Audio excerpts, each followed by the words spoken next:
Johnson, and this is focused on Liberia. Hit it!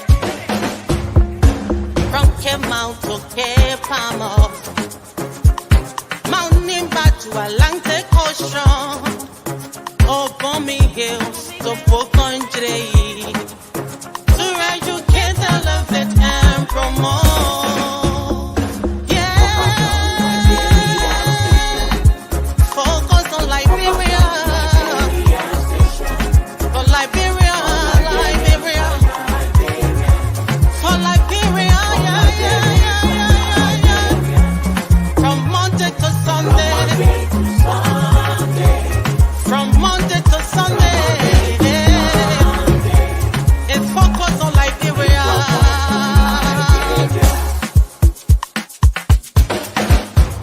Talk about home affairs, hey, in diaspora, current affairs, hey, reliable information, history, ooh, talking about culture, hey, politics, education, entertainment, business, sports, advertisement, articulation. Focus on Liberia. Focus on Liberia. Focus on Liberia. From Monday to Sunday.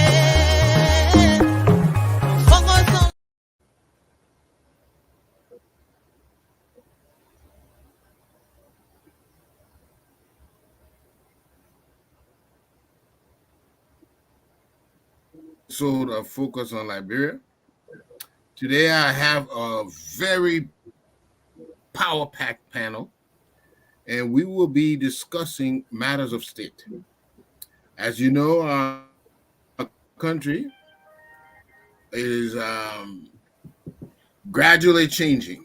From one, we have turned the corner now, and we have a new administration, an administration that seeks to change the livelihood of Liberian people. And their agenda is called the arrest agenda.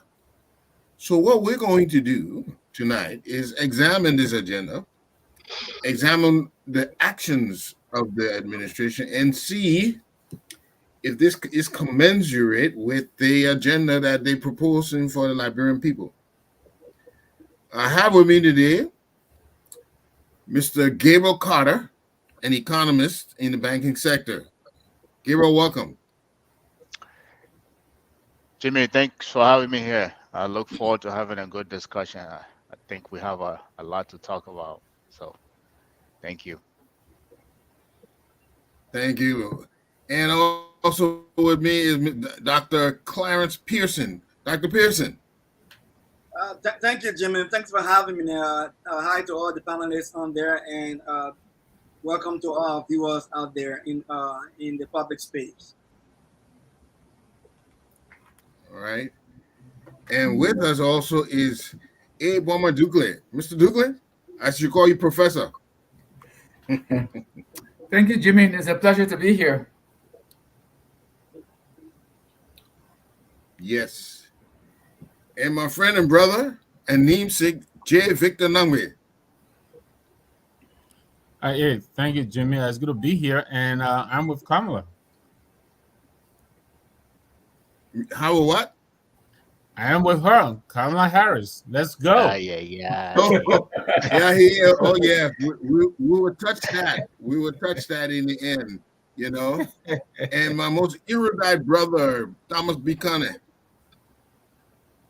Thanks, Jimmy. Good to be here, and hi to all the listeners.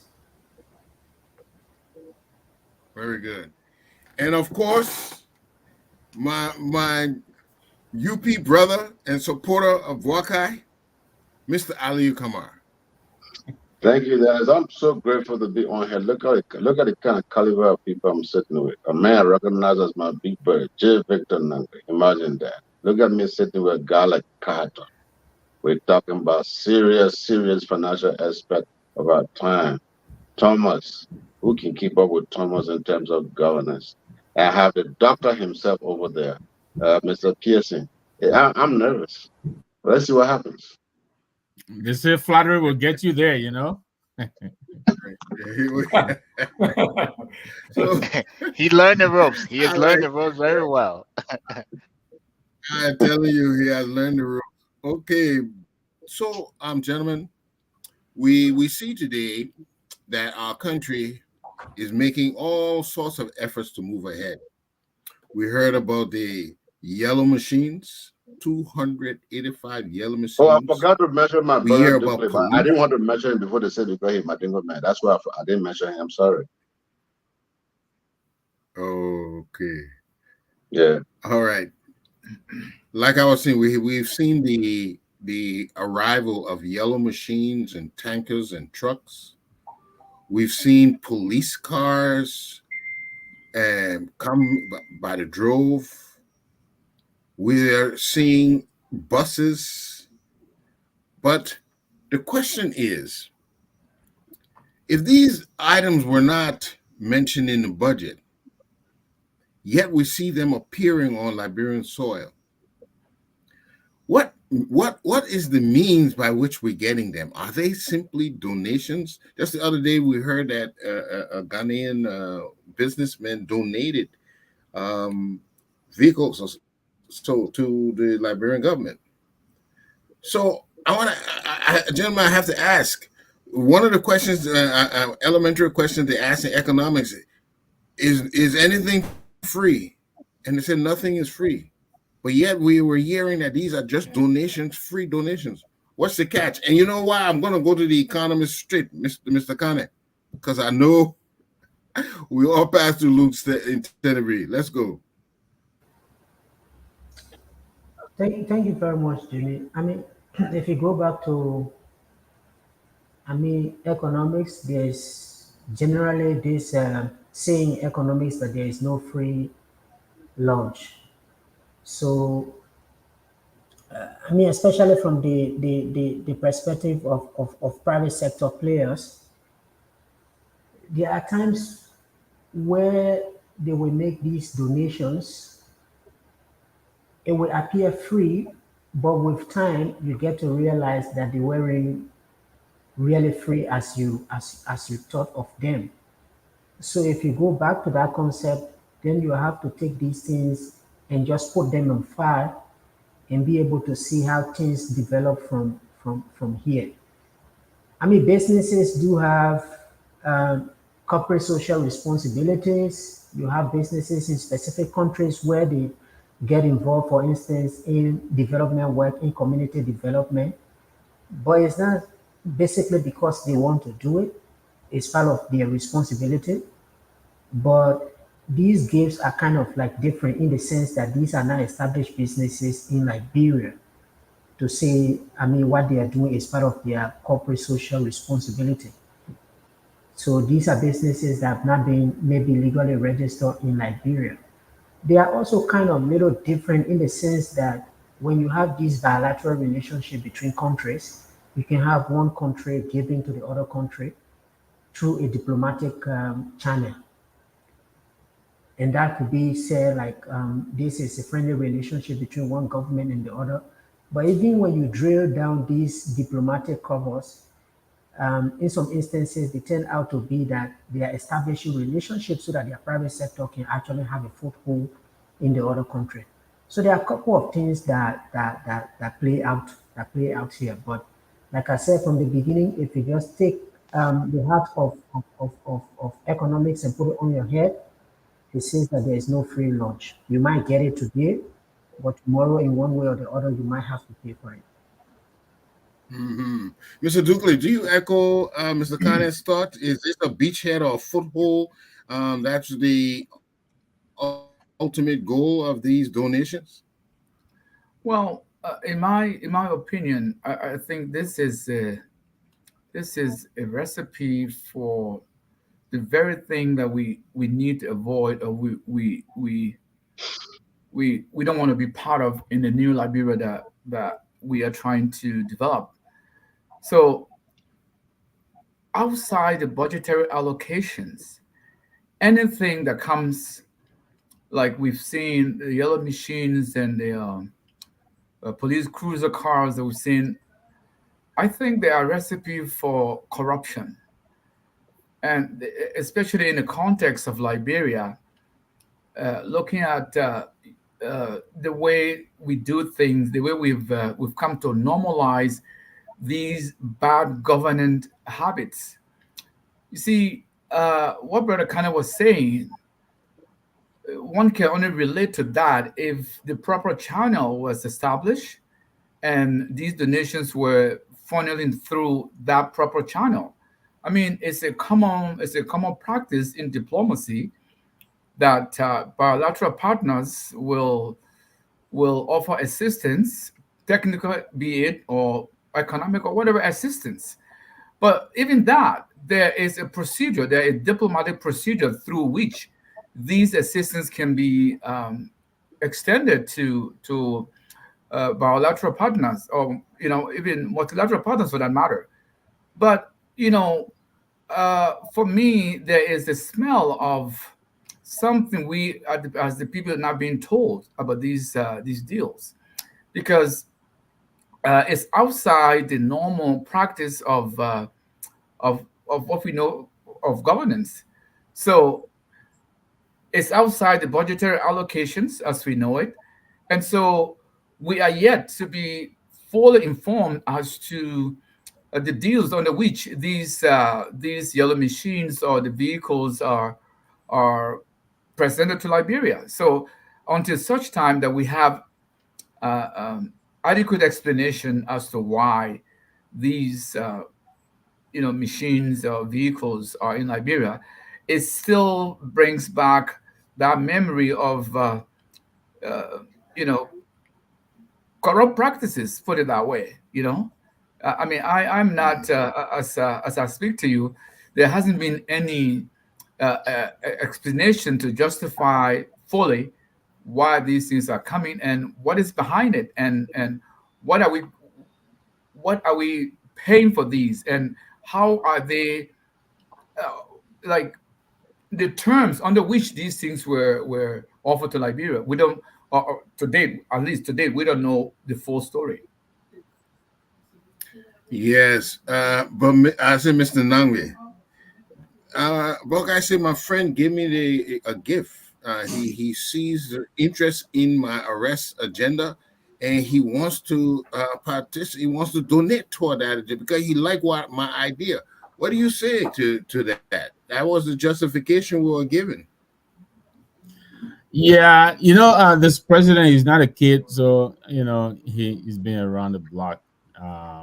As the previous speakers, my colleagues have indicated, nothing is really free. We all know that. There's never a free lunch or nothing.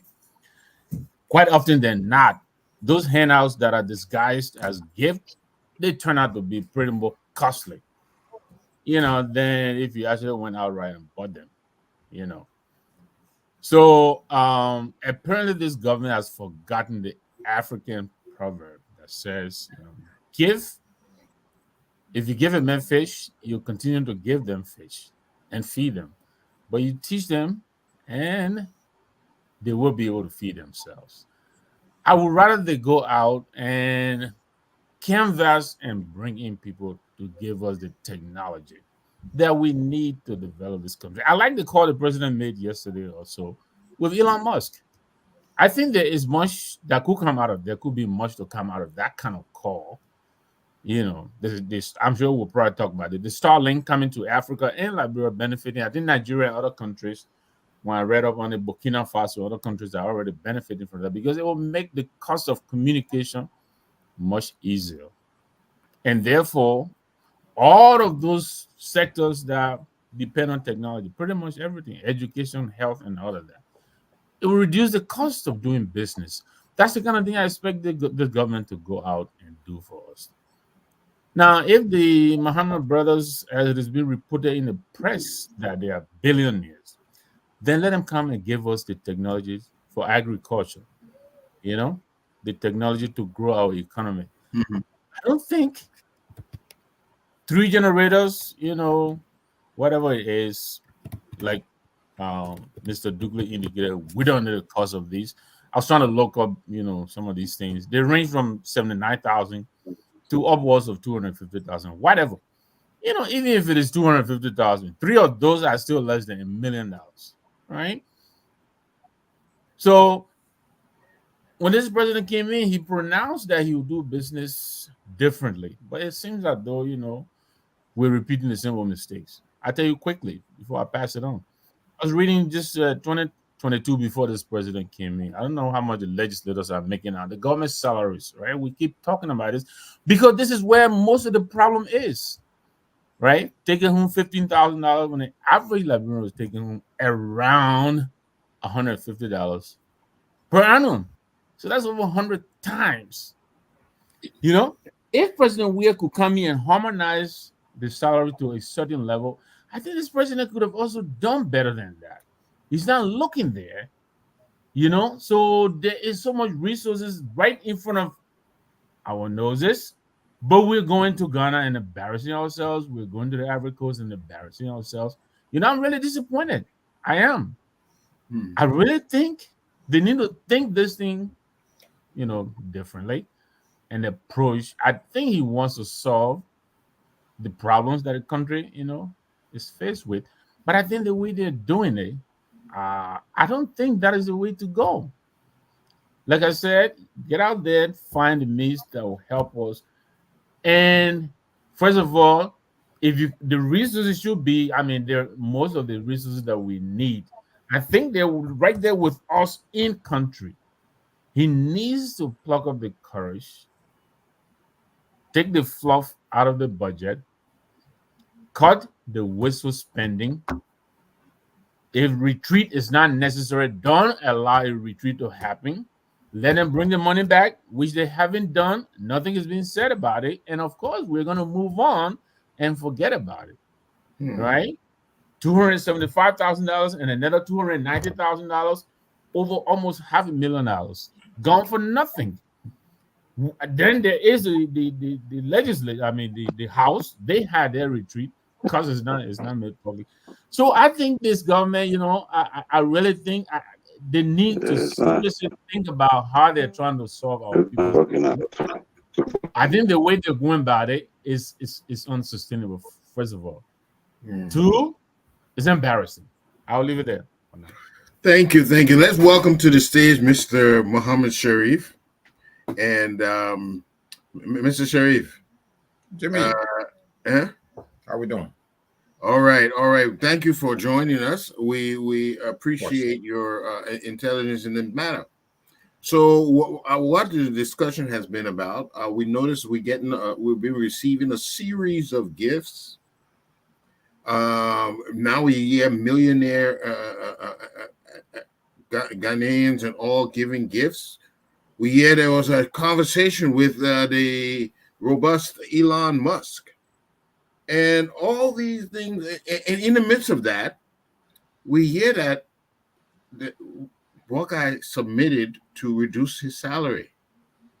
Do you think we're moving in the right direction? You think this administration is showing to be genuine? Are we really turning the corner?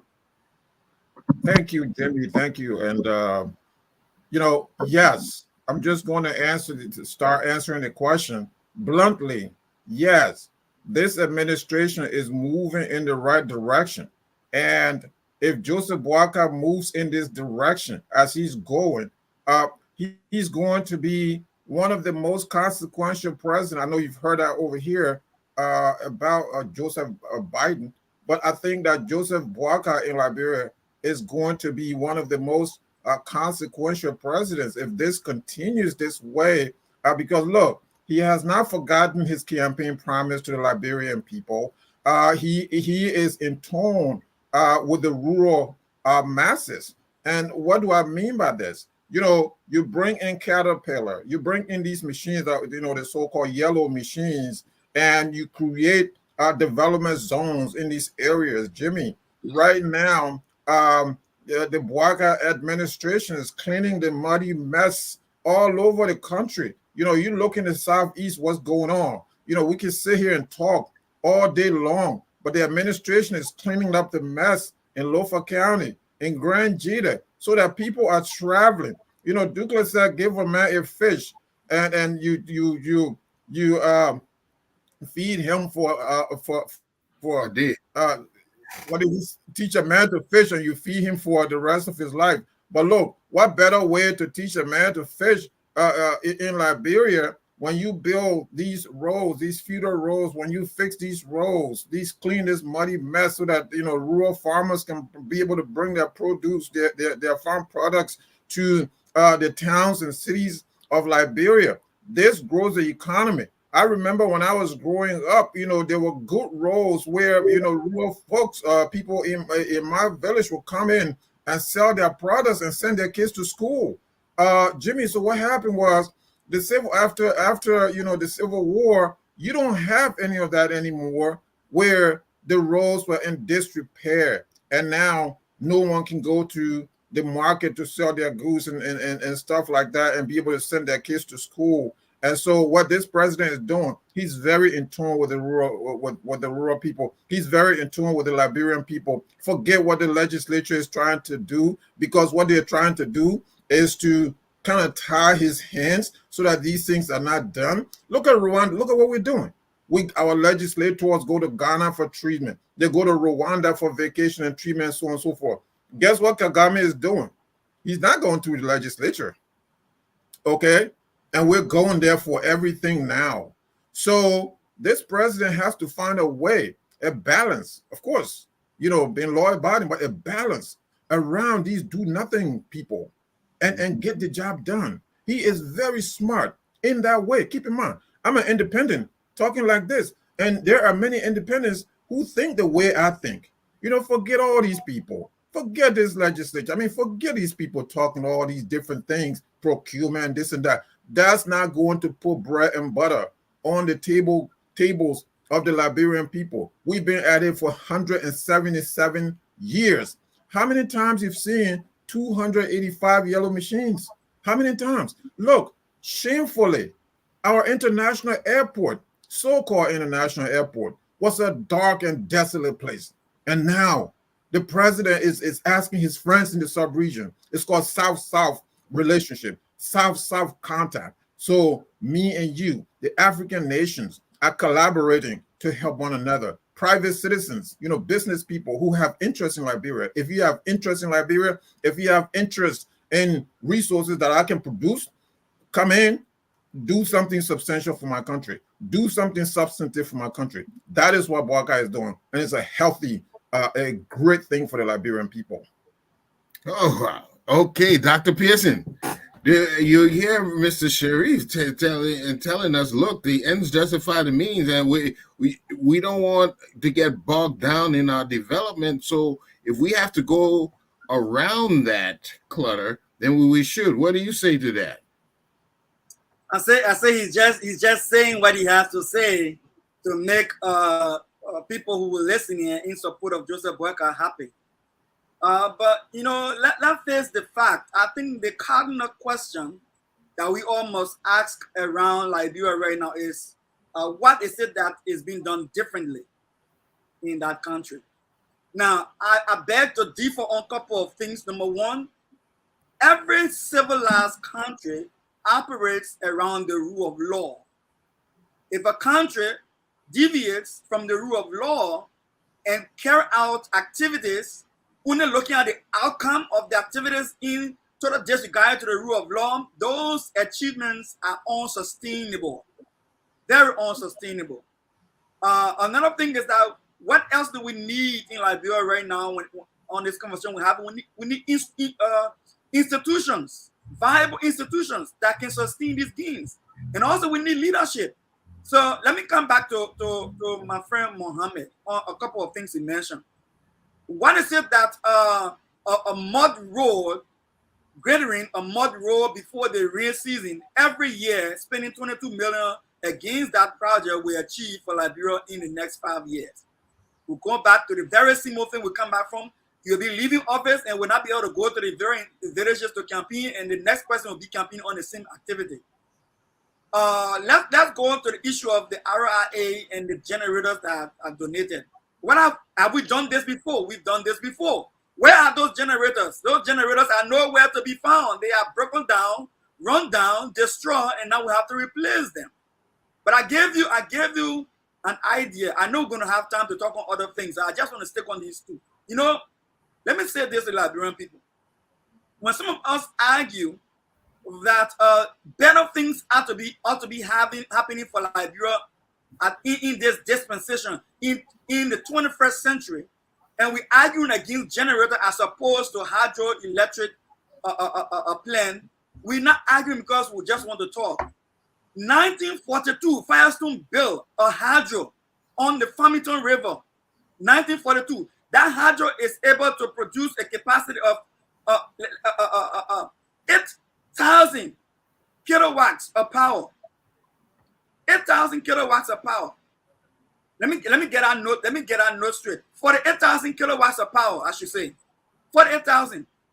And how long Firestone been having a hydro and benefiting from a hydro? Since 1942. What preclude Liberia that is able that government officials now over the past 166 years are all now calling themselves millionaires, when Liberia could not even build a hydro on that same Farmington River, or negotiate with Firestone to improve the hydro and supply RIA with stable electricity? Why are we talking about generators?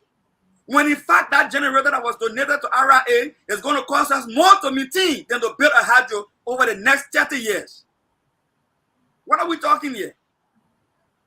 You know, so look, you know, when you put an 79 years old going to 80 years old man into power, who education, one of my good friend Samuel Jackson is saying is antiquated. That's what you get for a vision. The last time I checked, when President Boakai was vice president and he donated projects across Liberia, the hand pump was not even bigger than my palm. All right. Now, am I saying that it is wrong for us to bring to a functioning state for our airport? No, I'm not saying that. But is that something for us to be happy about at the age of going to 177 years old as a country, the oldest African republic, then laughing and clapping and having commissioning ceremony for 3 generators? 3 generators? What are we talking here? Let me move from there. Now, go back. If anybody want to challenge me, go back. Every administration from my Ellen to George William to President Boakai, everybody is bringing in the same items that we're celebrating right now. George William brought in police car, he brought pickups. Ellen brought in police car, she brought pickups. She brought smaller vehicles. George William brought in a yellow machine. Ellen brought in yellow machine. In fact, yellow machine in Nima County during Ellen regime, one of the most prolific development was taking place with the Nima caucus with yellow machines brought in by the county. So these are not strange things to us. What we're saying, where are we after all these things happen? We are still back to square one. The needle has not moved. And so I'm saying, I want to submit here just for my friends to say something, because we got other of us on the show. We're not against any activity that will bring some relief to the Liberian people. But at the same time, we are 177 years old, man, people. We cannot be talking about generator when we can be building hydros. We cannot be talking about facing dead roads for one rainy season when we should be paving roads. Somebody say it. Using local materials. You go to Sando, local materials are used to pave those little streets in Greenville, those little streets in Buchanan. Concrete were used. Some of the concrete are still there and pliable. When some of the quota we put up during any time are no longer available to our country. What are we talking here? I would say, in short, listen, I'm all for development, but our development must be well planned. It should be by the rule of law. They should not be my good friend gave. We don't even know the friend's name. It shouldn't be taking a hand out from people as a substitute for sustainable development. It is not sustainable in itself. I submit for that for now on. Well taken. Mr. Carter, I'll go to you last, Mr. Gamara, because I I know. know, I yeah, know. I know. I've given you enough a gunshot. Mr. Carter, you are a top banker and expert in investment.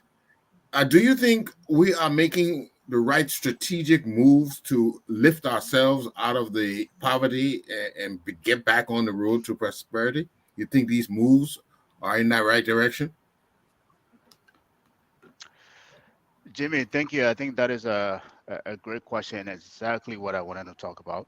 Um, Mohammed, I respect your views. I think you're heading in the right direction in the right context, but I think the way we're going about it, I think is the wrong way. You talk about Rwanda, what Paul Kagame is actually doing in Rwanda. Now, unless you want to be Paul Kagame, where you can silence your opposition for coming against some of the things you're doing, unless you want to say Mr. Boakai can do that, then I would suppose he continue down this path. Unless you want to say that you don't know the history that we've had for presidents we've had who have gone down this path, who have circumvented the rule of law, and we've seen the consequences, then I suppose he continues down this path, right? I think somebody proposed here that we should focus on institution for a country that just came out of war 20 years. I can't say we just came out of war. We need to build institutions, right? So that's the point that I wanted to make to you there, right? We cannot continue to circumvent the rule of law, talk about the gentleman agreement in a country that is so fragile. And we think what it's going to do, it is going to brew a resentment underlying, and is we're going to create another, event as we always had in the history, right? So think about that every time you support those kind of ideas. But let me get to the point that Jimmy's, made here. I do want to empathize with the president. I understand where he's coming from, and I really do mean that from somebody who, I call myself a centrist. I don't think I lean on one side, of the political spectrum. I like to stay on the middle, right? I understand where he's coming from. If you're in a country like that where you lack resources, right? Your budget shortfalls, you don't have enough in the budget. If you look at the budget, the public sector investment, they've little bit has been allocated towards it. So he has no wiggle room to make investment happen, right? So I do empathize with him on that. However, going down this path that he's taken in terms of you know, doing deals that are off the balance sheet of the country and, bringing generator on from people that he, supposedly these are friends. I don't think this is a sustainable way to go. And I would say this in maybe 2 points, and I will land here because I don't want to talk on too much, right? I've said this before. I think last show we had here, Car Power is a energy company in Turkey, right? They work with Ghana, Ivory Coast, I think Sierra Leone, Egypt, Burkina Faso. It's a temporary solution. The cost of bringing that kind of electricity in a country to connect it with our power grid will be less than 10 cents per kilowatt hours. We are now paying 14 cents or more per kilowatt hours, right? It's a temporary solution because it is on the ship, right? It's done by a ship. You connect it to your power. That's why all these countries that I mentioned, that's what they do to solve their solution, right? Their energy to buffer what they already have for energy source, right? We can do that. It is cheaper. It is way cheaper, less than 10 cents per kilowatt hours. We can contract those guys while we're getting power from them. Then we now look at the long-term solution in terms of how do we build another power plant, either in the south region or maybe in the breadbasket that will cater to all of those counties in those areas, right? But bringing generator for a country that is over 100 years old to, and we're here sitting here celebrating that. I don't think that is sustainable. Eventually, you're going to need people to service it. I think somebody talked about generator that we've had that are broken down and they cannot be serviced. It will bring us right back to square one. The other point that I would like to make here, and I will land very quick. I know I talk too fast, so hopefully I can get them out quickly. The other point that I would like to make here is that, again, it goes back to this idea of having a vision. The president came in without any vision. The arrest, I read it, I think it's about 50 pages long or so. There was no indication as to how it was going to get funded.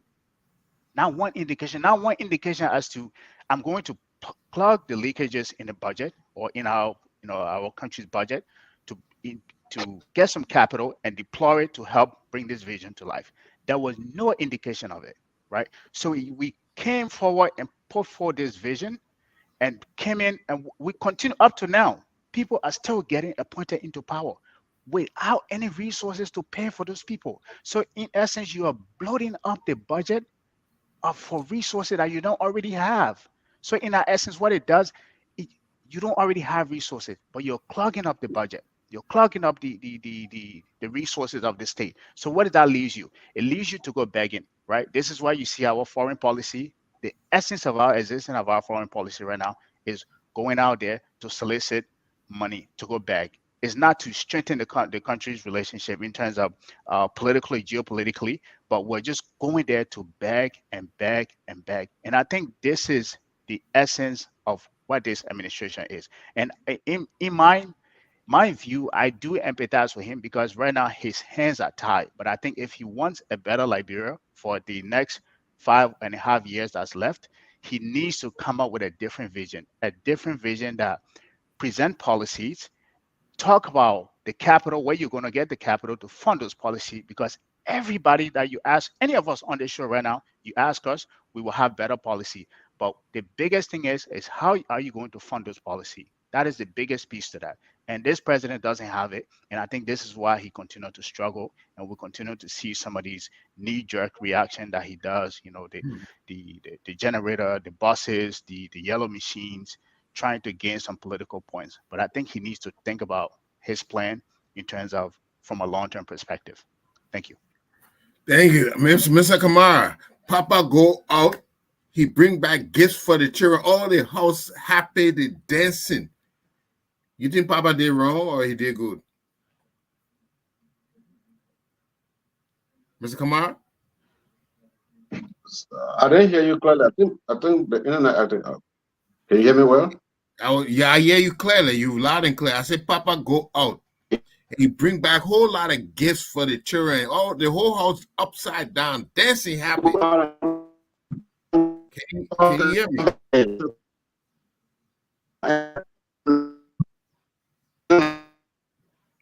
I think it's frozen. Yeah. I think my man go out and come back.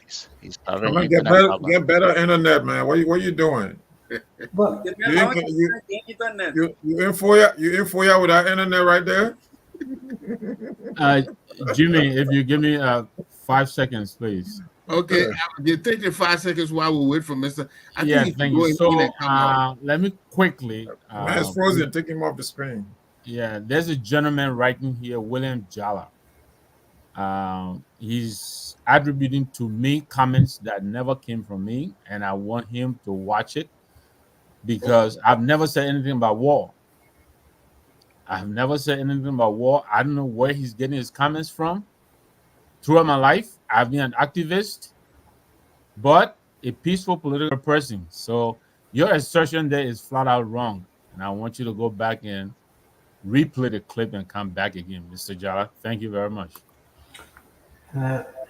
Yes. So let's go back around. We've been hearing two different arguments. I'm sorry, Aliyu had some technical difficulties, but the argument is that sometimes because of the legislature, they look at the legislature is contributing to the Liberia's dilemma, that they are restricting the executive for performing his duty in a way that will be beneficial. So is the system not working, or are we electing people who deliberately corrupt the system? Mr. Dukley. The straight answer is yes. We are electing people that we shouldn't be electing. With that said, I just wanted to push back on something Brother Muhammad said earlier. I think I'm going to use an analogy here. If you go to the prison and ask the inmates, and I'm talking about the African context here, a significant, if not all of the inmates that you're going to encounter will all tell you that I'm wrongly in that prison. I'm being wrongly detained, or I'm wrongly in prison.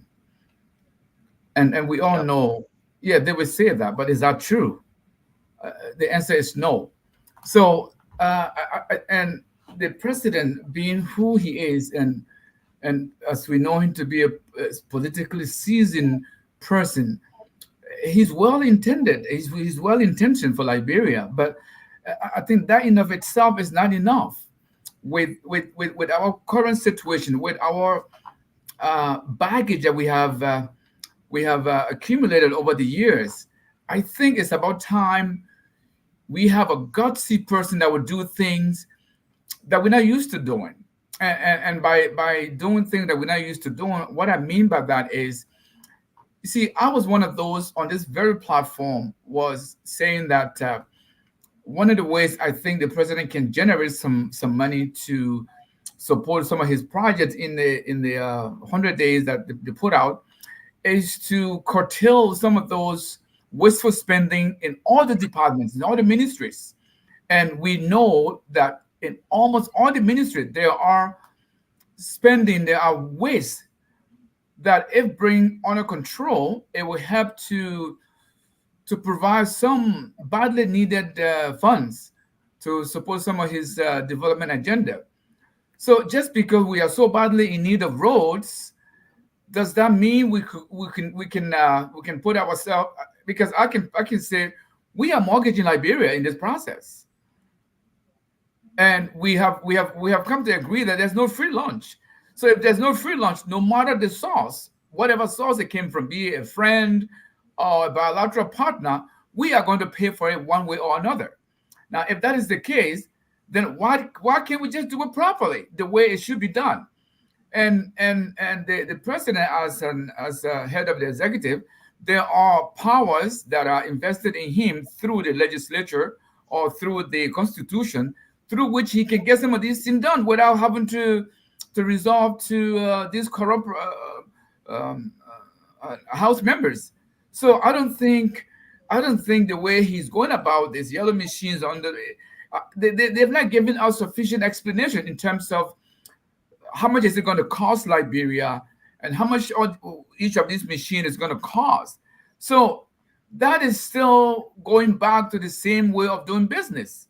You know, when my Ellen came, what she was telling us was we are trying to build institutions. So even when I'm gone, those institutions are going to be there. But where are we after 12 years of her service? And George was 6 years. Where are we? It's almost like those institutions don't exist. So what was she doing with all the funding, with all the money, with all the experts that were flooding into Liberia? So it's about time. You see, my take is we are still lacking the kind of leadership that is going to transform Liberia the way it should be. You see, we are still a country that depends on, donors and our, bilateral and multilateral partners for us to do anything for ourselves. But it shouldn't be like that, because if you have a leader who has the will, I remember on this very platform, Jimmy, you said something one time that if we plug all the holes that we have, something can be generated from there that can do something for us. But you need someone who is willing to plug those holes. And to date, President Boakai has not demonstrated that he can, because we still see the practice of yesteryear's government still going on today for someone as knowledgeable in Liberian politics and as seasoned as he is. So I think this notion of get a machine rolling, get the cruisers on the roads, that in of itself is not enough, because like I don't know which of the panelists was saying, if we do it that way, we're going to find ourselves to square one when this government is gone. So we're going to start again to the drawing board. We're going to go back on the drawing board to see where we're going to be heading. So really, like I said, I'm not still satisfied. We have not been given any satisfactory explanation as to how those machines are going to be paid for, who is going to pay for them, what are the conditions attached to them, and how are we going to go about them. So, like I said, again, until such time that we have an explanation, whether justifiable or not, but at least then we can debate that. Yes, thank you, Mr. Kamara. Can you hear me? Okay, Mr. Kamara. We're not hearing you, Mr. Kamara. You on pause? You're Kamara muted, is Mr. muted. Kamara. Unmute.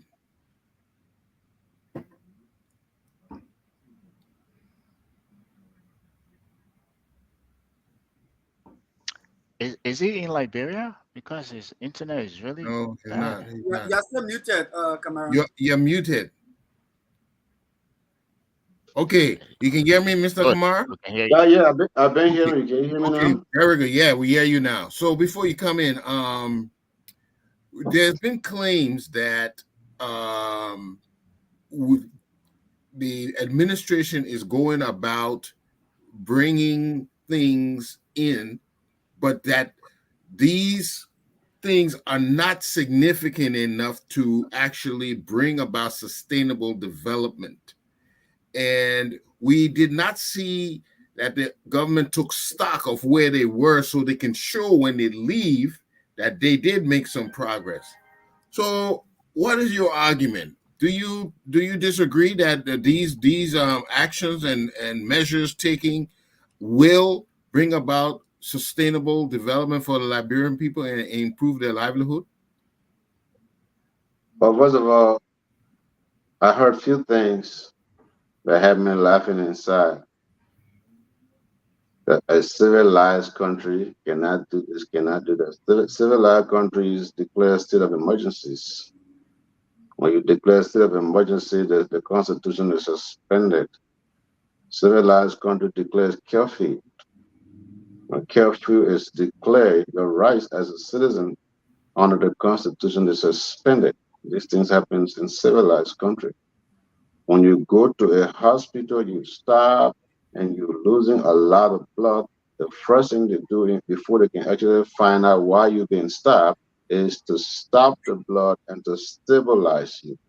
That's one. So the idea that, paving a more road, not supposed to be paving a more road, is supposed to bring quota right away. Why if you don't have money for quota? Some of you talking here, you're sitting to your various houses, your car in your driveway.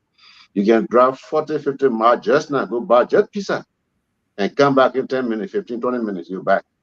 That's why it's easy for you to just speak all this grammar and what you call it. But when you go to Maryland today and ask the people, and you go there and start speaking all those technical things, they will either throw rap at you. But to answer your question, Jimmy, Doug, let me tell you something. The country will move forward. And what we are doing here is what we're supposed to do. We're supposed to talk. Let's talk. Brother Carter, talk. Don't stop. Boakai, talk. Don't stop. The government will go ahead. Now, you're talking about, has Liberia become a begging country, blah, blah, blah. We have you saying Liberia right now are not taking a lot of stuff. How much interest are they getting out of it? You have UNDP, UNHCR. We have all of those things going on there. Just recently, they helped the Liberian government repatriate Liberians from Ghana. How much did they get from out of it? Somebody talk about Firestone get this, Firestone get that. Hey, my people. Just recently in Georgia, government Firestone declined from continuing support to the airport because they said it was spending too much money just to run their stuff. Another person is talking about building hydro. Let's ask ourselves a question. How long does it take to build a hydro? So until they build the hydro, there should be no stable electricity. We should wait for the hydro to be built. Anyway, now you're the book people, but I'm not part of the book people. But some of the analysis there can confuse me because I know nothing. I understand what I'm saying? Dry door sweet. Can we be eating something until the dock can get dry? Before Boakai took over, we lost all our international flights except for SM Brussels. Sam Boakai took over 6 months, no complaint at the airport. No complaint. And he still continued to build it. Okay, the people say, you're the book people, you say, that all that one don't make sense. We should just go and build a hydro and just leave the whole generator there fast so they can supply or no more. How will we encourage the other people to come back in the meantime? The budget is not even sufficient to pay all of the civil servants. What you want us to do? Why Ghana man came here and give police car to and get generator to the port and get police car to the police? Why South African man get yellow machine? I guarantee you, if that yellow machine is going to come from Australia, from an Australian billionaire, the argument will have are not going to be like that. But let me just put it this way in clear cut. Let's just say the Ghana man get interest. He want to do business in Liberia. He will hire people, yes. Will we have our fair share? Yes. He give you all the car to start our business? Yes. Give all the car. In the meantime, let the police have vehicles where they can go from place to place and arrest crimes in the meantime until we can arrange the technical part of it. But as it stands, we're all for Joseph Boakai. Very good. So, gentlemen, before we go on to the next topic, yeah, we agree that these things will help. The cars will help. The yellow machine will help. But what we all the word I keep hearing is sustainable. Will we be able to build on it from generation to generation, or are we going to go back to square one soon these things break down or something like that? Because the word institution is coming up, and that institutions that push the agenda when you and myself long gone, the institution is there for the generation to generation. Are we doing the things that will push the country in the long run? Mr. Sheriff, Are we doing the things for a long? Are we doing the things that are necessary for the long run? yes. I hear Gabriel says that to that very question, we should do something. We should do things for the long run. We shouldn't do these temporary fixes. But I will contest this. In the meantime, what do you do? Do you wait 10 years, build a hydro, and then in the meantime, the people can't travel? So we've seen administration after administration that have left the people in the mud. We've seen administrations come and go. The Liberian people are still in the mud. So what is it going to take to get the Liberian people out of this mud? What is it going to take to get us out of what is going on? Because this underdevelopment is an existential threat to the existence of the Liberian nation state itself. We will collapse. And I'm talking about collapse, socially collapse, economically collapse.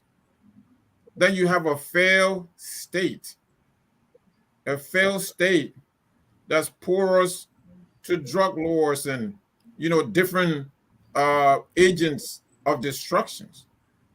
And so the fact that this president has remained consistent with fixing the roads, 285 machines were announced. I don't know how many of these machines are in the country currently, but some are there currently. Some of the detractors said that the machines were never coming, that Mamaka wasn't telling the truth, that the machines were not there anyway. And we sat on this very show, and I said, I trust her, I believe her. She sounds like a serious person. So the machines will come, and the machines have started coming. Now we're saying, well, how did you get these machines? So you tell that to the person in the poor farmer in Joazam. You try to tell that to, the poor man or woman in Kalipo. You try to tell them that. Try and tell them that. And sit in the United States and tell them that. I'm sitting here, as again, like I said, I'm an independent, and I'm very excited for what this administration is doing. And Liberians should be excited. All Liberians should be excited. This is an exciting moment. This is a beginning. So Gabriel, no, before you pave these roads, before you pave the roads, you have to make sure that your existing road network that are there, that they are fixed, that people are able to travel. So yes, we're on the right trajectory. And this trajectory is a good trajectory. It's a positive thing that the president is doing. So all the things, all the criticisms that we may levy, a lot of these are political. I mean, a lot of the guys on here, you know, uh, never thought that Boakai would do this. I mean, a lot of the guys sitting here never supported Boakai in the first place. So a lot of this is very political, and it's not time to be political. It's not time for politics, man. It's time for development. And I think that when an administration, even if it was George Weah, if he did something right, I said it. If he did something wrong, which was very frequent, I said it. And so that's how I look at these things. So we're on the right path. And this is a great path, Jimmy, for you and myself, for our descendants yet unborn. This is great. It's a great thing. Yeah. Mr. Kane, I want you to come in because I know you have been part of national economics and plans and programs. This is your specialty. Are we on a right path for sustainable development from what you see these moves in the current administration is making? Well, before I come there, I just wanted to make some few comments on some of the earlier points that were made. The first thing on the issue of the South-South Corporation, that's extremely important. This is something that the Global South is pushing. But a South-South Corporation does not necessarily mean that you don't have to respect the laws and the rules and regulations that you have in your own country. It simply does not mean because this person is from Nigeria and we are all in the Global South, or this person is from Brazil, we are going to flaunt our laws simply because this person is our regional brother. It doesn't work that way. South-South corporations still follow the rules and regulations that countries have. Yeah. The second thing is that, and I think Gabriel mentioned that the arrest agenda was not costed. Political party platforms are not costed. So it's not a national development plan that is developed and costed to say this is how much it's going to cost us. So it was aspirational. That was what the government said we were going to do. So I wouldn't expect that that is going to be costed. On the issue of Mr. Kamara, to say that we will have our fair share, if anybody has an interest, let them move forward. This is the fundamental issue. When you start to take gifts from people, then you don't go to the negotiation table with strength. You've already like taken something from someone. It's almost like you owe the person before you go into the concession negotiation. So once you go on that negotiation table, it's like this person has an upper hand. You want to appreciate them. And this is where many of our concession programs are done in secrecy. Because instead of them to be very open and transparent for the public to make an input, you don't hear about them until they are finalized and they are put out there, simply because we have these strings attached. If we complain that, okay, every time we take a concessional loan from the IMF, it comes with string, we complain about that, we should equally have a concern around these things that we are doing. And for me, like the issue of the generators at the RRA, sometimes we discuss everything at the national level, we forget to go to the granular level. Why should this airport be existing for the past 20 years since we had peace and stability, that this airport is not able to buy a generator for itself? When COVID came, for instance, it's not small money they collected at that place. People had to pay. Why is the airport not able to buy a generator for itself? The other thing is that we just passed a national budget a couple of months ago. If the airport there needed generator that was not going to survive without a generator, why didn't we put it in the budget and buy the generator for the airport? So for me, it's not the issue of these offers that we are getting. My only point I'm making is that If anybody has interest in a concession, let it go through the NIC. Let's put out a bid. Whether you are South-South Corporation or you are North-South Corporation, let people apply. Let's go through the proper channel rather than taking gifts from people who, after some time, are going to have interest in perhaps the natural resource sector. We put ourselves in a difficult situation. For instance, Majesty gave a pickup to the Bon County detachment of the police. And our police IG went all the way to Banga to escort that pickup, one pickup. Is that not something we are able to buy? We are able to buy it. But overall, Liberia is a very poor country. We don't have a lot of envelope to be able to collect a revenue to fund our budget. We are going to depend a lot on aid. And then the Civil War even spoiled us. The Civil War made us feel as a country that people owe us because the UN King, they did things for us, they did everything for us. Every time we do anything in Liberia, it's like the donors owe us. Let the donors come and support. They were just at the airport. They are across all the other agencies. So to answer your question, Jimmy, what we are doing, if we don't follow our rules and regulations, they are not going to be sustainable. Even when the president commissioned the generators, he said Liberia's biggest problem is maintenance. 2 weeks from now, you will hear that that generator has broken down because those who are in charge of it may not maintain it. So if we want things to be very sustainable, let's go by the rules that we have. We have procurement laws, we have concession laws, we have all other laws for managing assets, for managing our public finances. Let's follow these rules and regulations. That way, we can do things that are sustainable. I understand the president wants to move ahead with a lot of things that he wants to do to move the country forward. My only point I consistently make is that let's follow the rules and regulations. Thank you. Yes, let's start cutting it down a little bit, gentlemen, so we can get more in. You asked for 30 seconds, Mr. Kamar? Yes. Go ahead. You see, the thing we can call jumping the gun.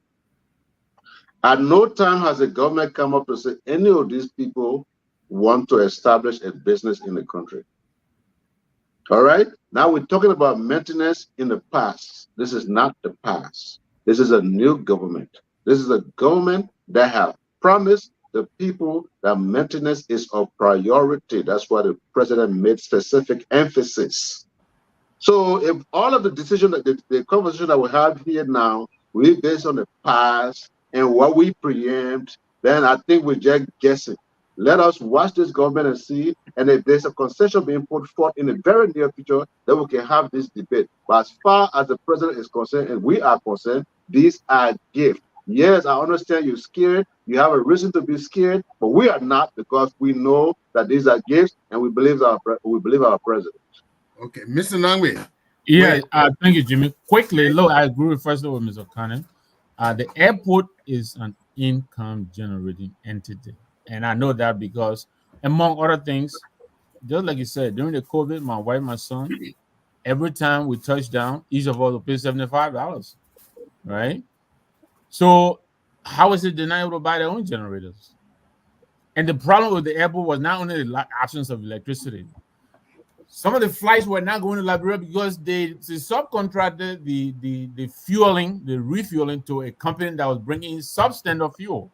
That was one of the major reasons why most of the airline pulled out as well. That I don't think that has been addressed. But let's reframe the argument, right? I don't think anybody is saying the president should not go out to find a way to relieve our people.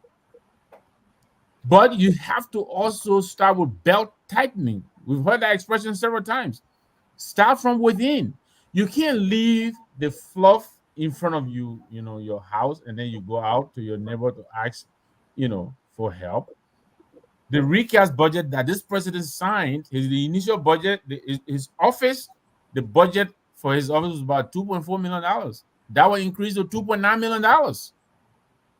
The legislature was initially allotted $38.3 million. They increased that to $53 million.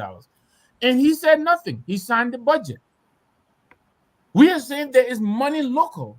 First of all, find the money that's local, gather this money and channel it, repurpose it and channel it properly. I agree. If you still can't get it done, then you can go out and get and ask for help.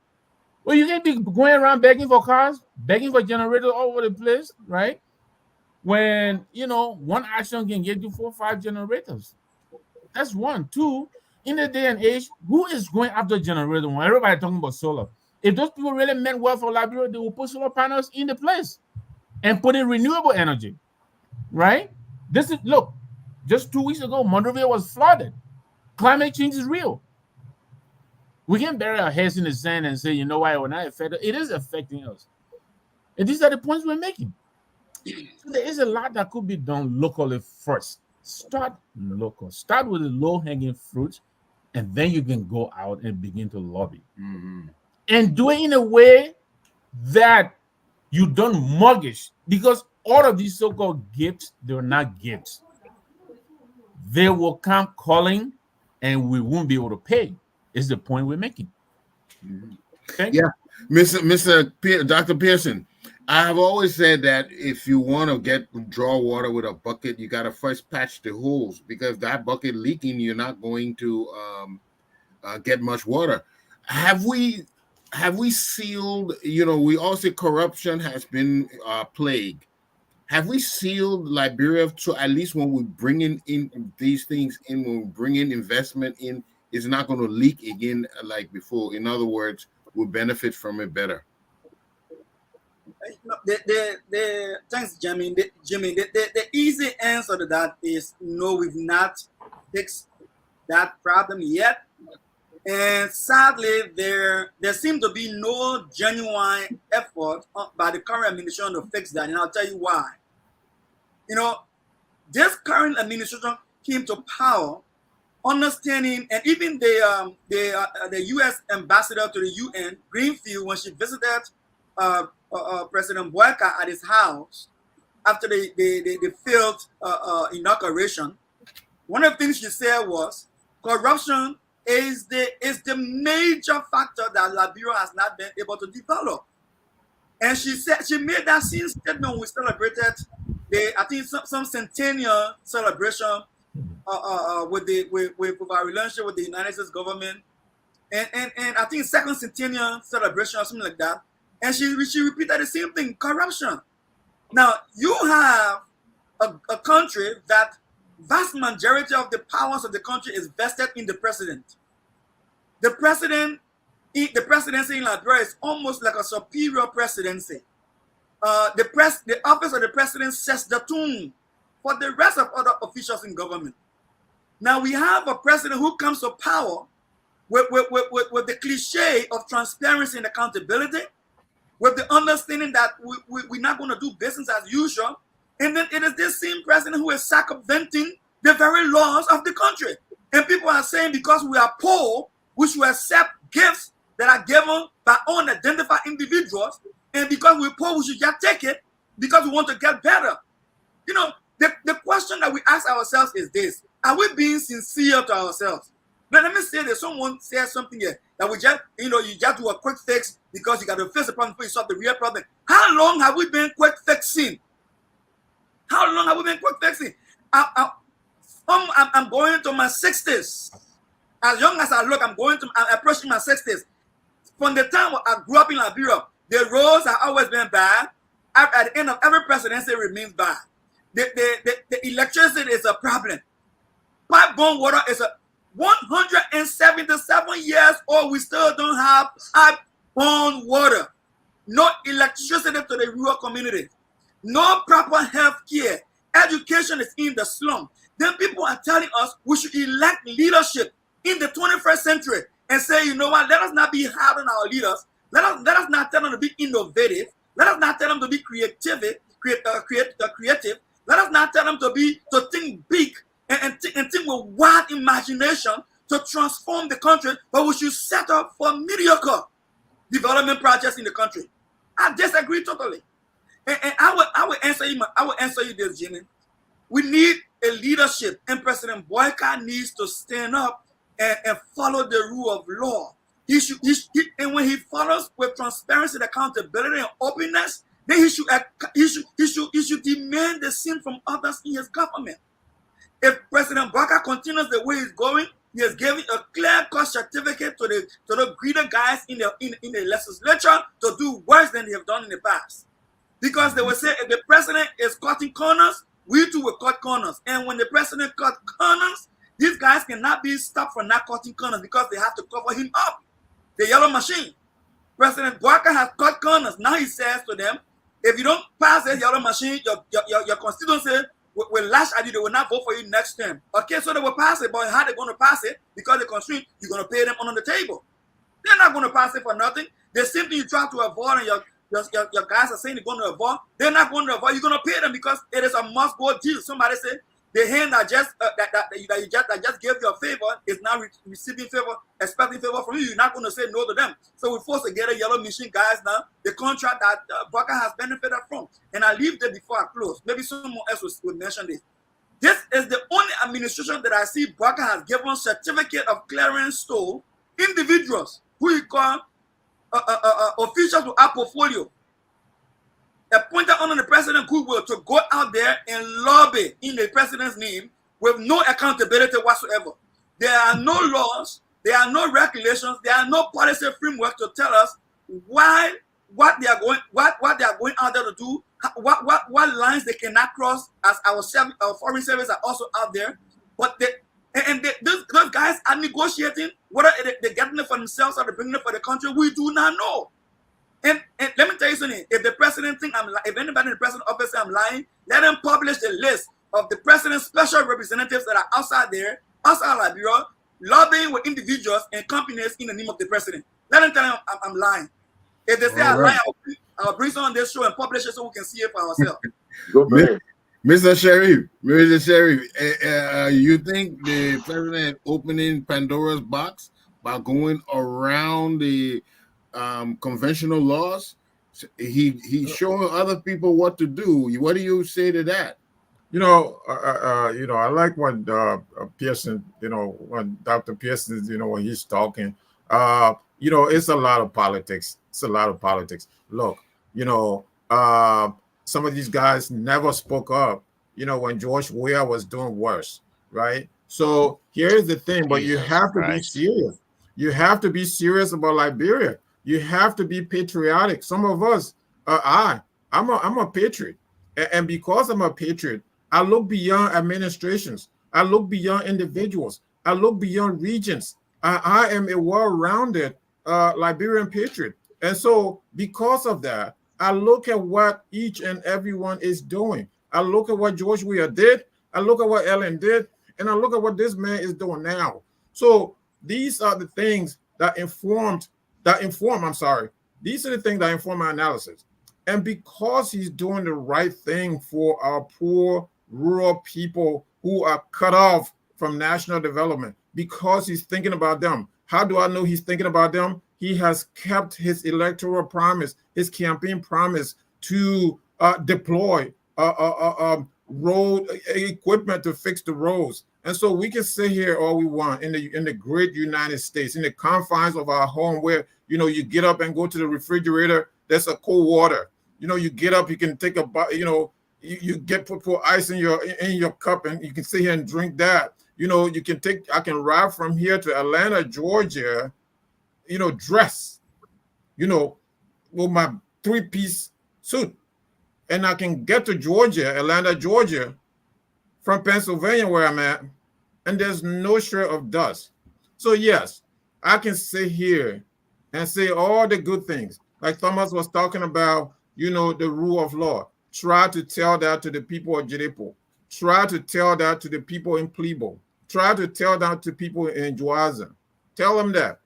Tell them that the president is violating the law for giving you machines because your roles are deplorable. Mr. Sherry, I'm really confused. Are you advocating that we throw through the window?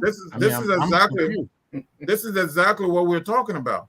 What we're talking about is the president is not substantially violating anything. The president is seeking the interest of the Liberian people.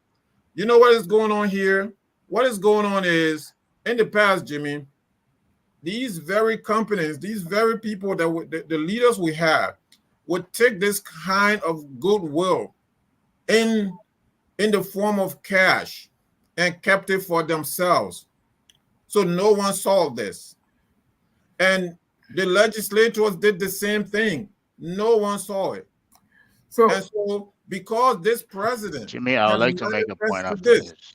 Yes. because this president has manifested his goodwill, and to let people know, to let people who are going to help us, to let them know, I need these things in real items that I need on the ground. The president could have said, okay, just give me $30 million. Just give my people. Mamaka could have gone out there to the South Africans, to whoever, to the Ghanaians, and said, just give me $10 million, and we will give you the Pudu Mountain. We will give you the Wologisi Mountain. But Just how give do us you $30 know? million. How do you know that's not being promised? Just give us $30 million, and this is what we're going to give you. And no one will be talking about this. But Jimmy, I'll close with this, right? There's something that I listened to Dr. Famble. There's something he said. One of the ways that we can develop our country is the materials that we have. So, for example, and what he was trying to say is, we have a lot of resources underground. Right now, we're not a small we're not a medium or small, or large. We don't have manufacturing industries, is what I'm trying to say here. And because we can't manufacture these things, so there are countries, there are others who are interested in what we have.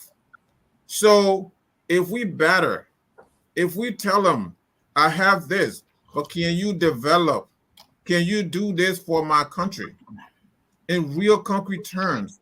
This is a good thing. Look, in the days of Tubman and all these other people, look at the road from Camp 4, or Sanikoli, better yet, to Yekipa.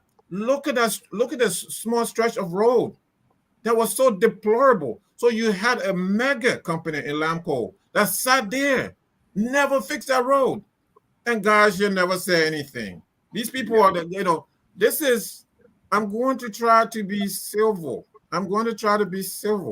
But you guys are your analysis is so off base.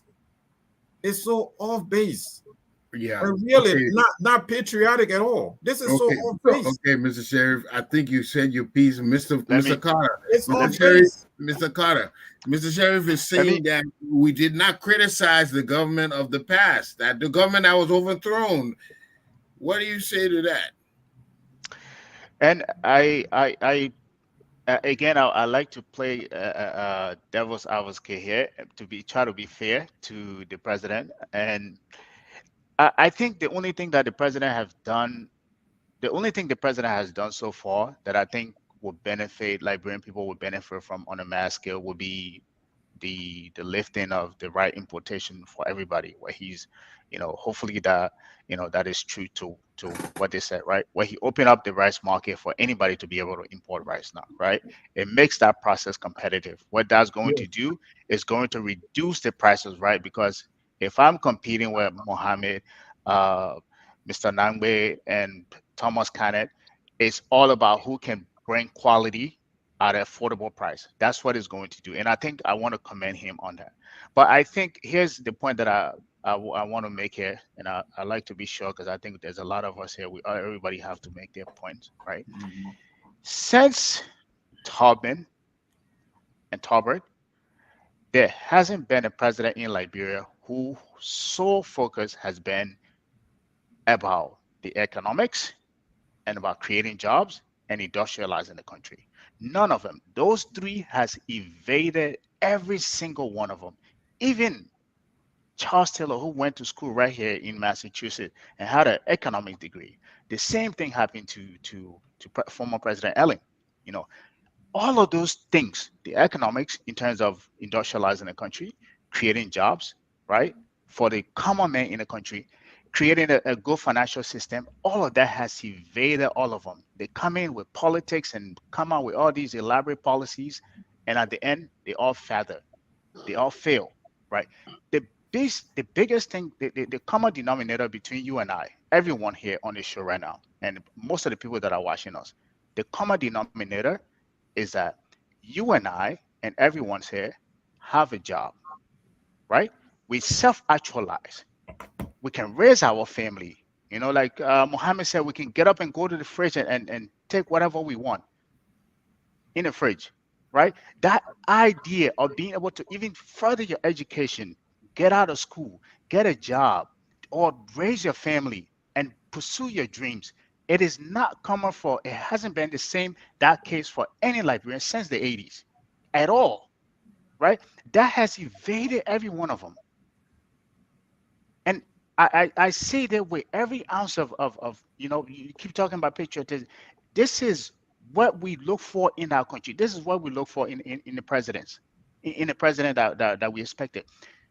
Mr. Boykai, Connor, this is the point that I wanted to make to you. You said planes are not funded, they are not costed. Look around the United States. Joe Boykai, the infrastructure plan. Do you know how much were allocated to that? The Inflation Reduction Plan. Do you know how much were allocated towards that? You say these things, but when you come out, you need to put actual numbers to them to make them, to bring them to fruition, right? I agree that Mr. President Boakai created a plan. We don't have capital. We don't have budget. You look at the budget that we have, we don't have the resources. What he could have done as somebody supposedly that have, some of the most technical people in the country, hey, we can't take on any more debt from internationally. Let's see if we can raise money internally, right? How do we raise the capital from inside? If we can't do that, how do we tap in the diaspora? How do we put out a plan? The NIC is right there. Ireland was once in a position that we're in. You know what they did? When they got ready, they put the investment commission, put out their roadshow. They kept going from country to country, appealing to them, selling Ireland to every country. That's how they were able to attract the likes of Google and all these big tech companies to bring them in there. We have a National Investment Commission there that is dormant, doing nothing. You cannot. What is the vision of Liberia right now? If you can call anybody at the NIC and ask them, what is the vision of Liberia? If somebody asks you, what would you be selling to everybody, any investor that come to Liberia? We don't have that, right? And I say these things because these are the fundamental things that are important to everyday Liberian.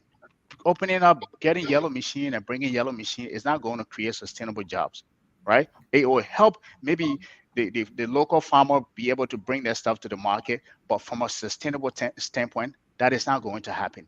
What we need to do, our president needs to do, is focus on job creation, the private sector job creation, right? Create jobs in the economy, open up the market like he's continuing to do, like he did with the rice market. Do that for every sector in our country, right? And these are the things that I think has evaded every president since Tubman and Talbot, right? Yeah. This is why we're not developed. This is why we don't have industrial companies, industrialization in our country, and we continue to beat around the bush, going around to beg.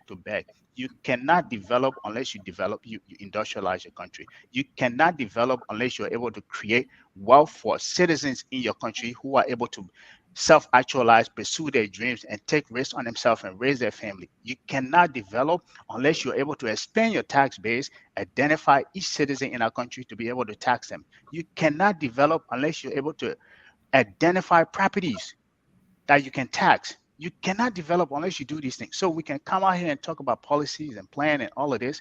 You cannot do that unless you're able to fund it, to be able to raise the capital and tap your citizen and take risks on your citizen and create a human capital that will continue to do these things in perpetuity to make sure your country become a middle state country. Thank you. Mr. Eastman, I want to ask. 10 seconds. No, Mr. Kamal, coming to you, but I want to ask all of y'all a question. If there was one thing, don't be specific like corruption like that. No, be very specific. If there was one thing you could advise this administration, you could tell the president tomorrow, this thing, you need to stop this one thing happening in the country. What would that be, Mr. Kamara? You go ahead. Okay, first of all, let me just say the statement that says Tubman and Talbot, everything in Liberia, Benko, Yokaya, that statement, it only depends on who's making that statement. If Tubman really employing people again, it only depends on who's talking. In the 1980s, I had a refrigerator. My mom's place, I could open and take any amount of food. Before I went to school in the morning, I was eating. Life was going on in the 1980s. It was not just Chakla, one Tubman and Tubman left. Let's make that clear. And some of the things that Carter says, it sounds to me like he's thinking about Sweden, Ireland, and other places. But as for Liberia, I think it's totally out of touch. A lot of it is imaginary. Okay? At this particular point in time, you don't even have found the market rule. You're talking about sophisticated things that other countries will have to evaluate what's in it for them in the tune of billions.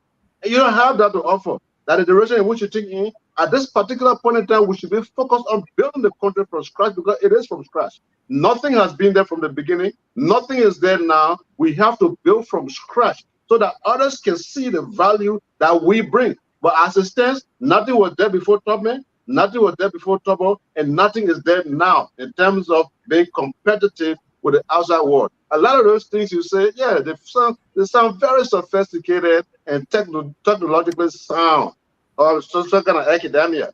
But the reality is, if you're really in tune with Liberia and its circumstances, some of the things you're saying, you will consider that to just be imaginations. All right? Now, the only thing I can tell Boakai to stop now is to go into the various ghettos and stop all of the criminal activities. The hotspot, criminal hotspot in all of the major cities. Go there and stop. But everything else I see him do in terms of development and moving the country forward, I say bravo. Thank you. Mr. Dugley. Well, I think, Jimmy, I share the enthusiasm and optimism of Brother Muhammad tonight, actually, I must admit. But forgive me, but I think if I have to say one thing that this government owe us, they owe us transparency. They owe us explanation to every penny of ours that is spent. And I think we've said this on this platform and other platforms over and over again. I remember here clearly when President George Weah traveled on this plane of his friend from Burkina Faso until we knew who this friend was and until we knew what was the whole deal about. We were all here criticizing George Weah. Why can't he tell us who owns this plane and on what terms is he using this plane? I think some of you on this platform might remember that conversation. We were criticizing him because we did not know what was being given in return of he using that plane. So it's the same scenario here. We just need to know what is it, what is the deal, what happened. These yellow machines are here, the cruisers are here. What is the return for them? We need to know. Boakai and his people owe us explanation, because in the end, we are the one who are going to be on the hook for whatever comes afterwards. So they owe us explanation. Right.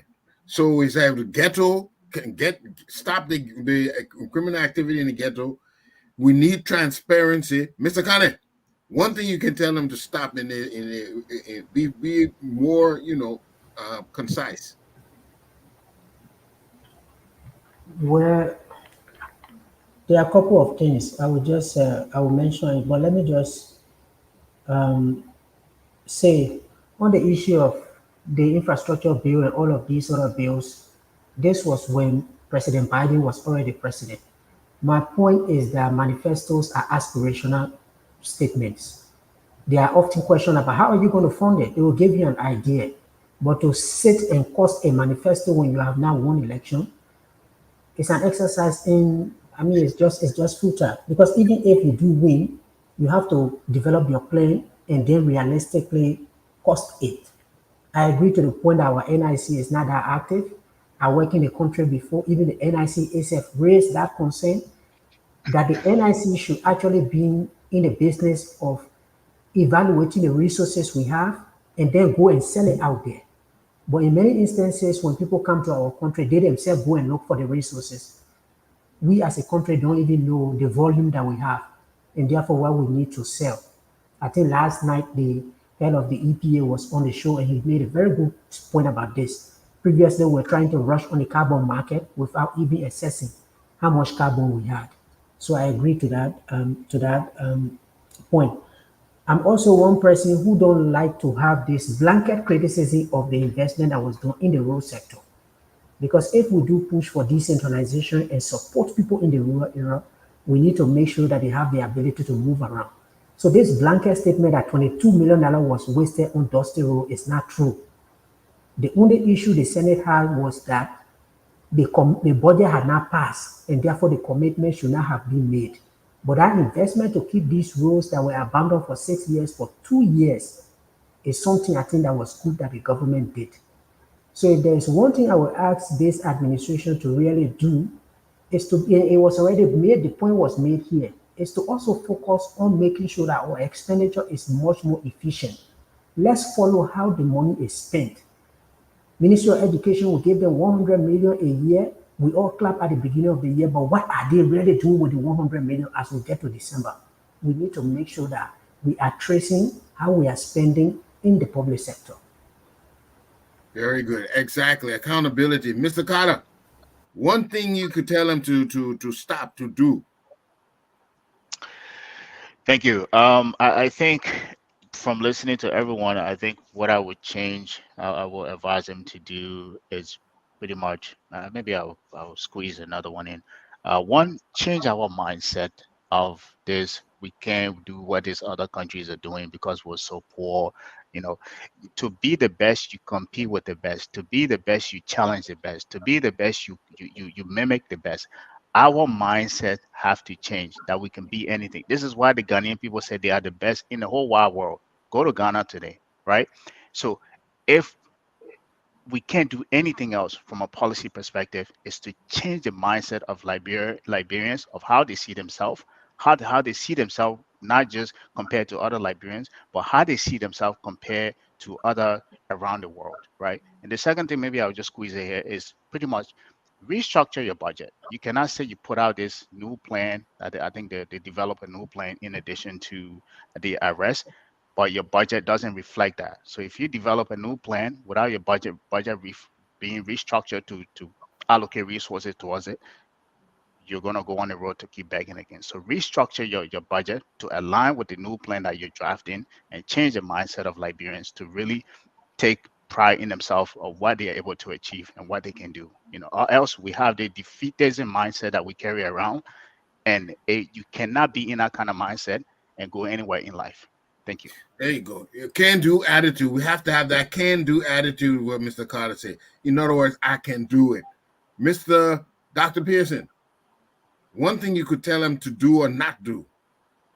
I think if I should tell the president one thing he should do tonight will be to resign and turn over the presidency to Jeremiah Kuhn. And no, it's not a laughable thing, because listen, where Liberia is now after 166, going to 177 years, we need viable leadership. We need a leadership that is current in education, current in ideology, current in policy mindset. And President Boakai has shown by all, not all for the sake of clarity, but majority of the misstep that we've seen so far, President Boakai has shown that he is incapable of providing the leadership that we need for the 21st century. He failed on the national budget, which we did not get until almost second quarter, almost to the middle of the second quarter in the fiscal year. And the budget itself did not even reflect his manifesto, as we so speak. And the lie they told us was that they did not have an idea of what the economy was heading because of bad leadership by the past administration. But yet and still, there were IMF and World Bank note on the book that the economy was improving under the past administration, and that there was projection for growth. And it is even it is written right in the very budget that the platform to the legislature today. And today we are hearing from the government that the revenue intake on the maintain review of the revenue intake is higher than was expected.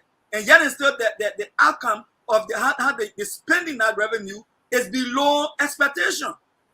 And that goes for the asset recovery team. That was a flap.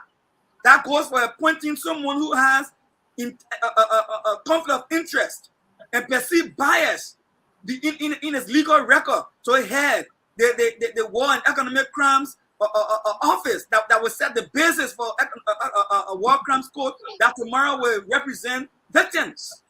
Those are major missteps, big errors on appointment of leadership. Then they come with a yellow machine, big blunder again, big mistake on that aspect.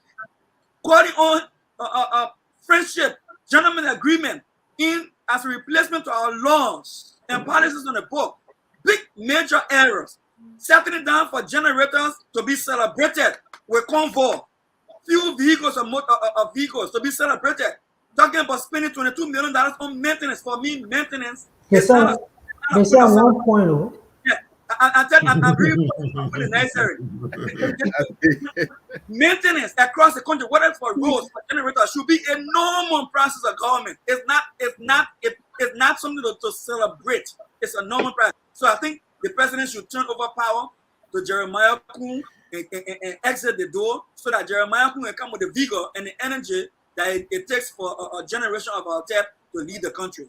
You know, Dr. Pearson, I think that your wish may come true one day. As you know, Jeremiah Cohen is waiting in the wings.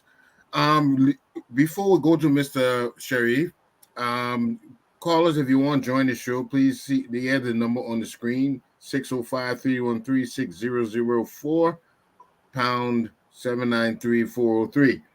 So if you want to join the conversation, we just call that number and we'll bring you on. Mr. Sharif, what one thing would you tell this administration to stop or to do if you only have one thing to tell them? So I will tell the administration to enforce the rural, to sort of going along with what Thomas usually talk about, rural administration. You want to enforce the rural areas in terms of, the quality of people that you appoint as superintendent and so on and so forth. So, we have Dennis right here that's been lobbying to be a superintendent of Sino County, and he's not getting one call. So Flomo watch Livingston supposed to be on the line. Dennis, who? Flomo Livingston. Okay. Let him finish his thought. Let him finish his thought. That's okay. Go the caller.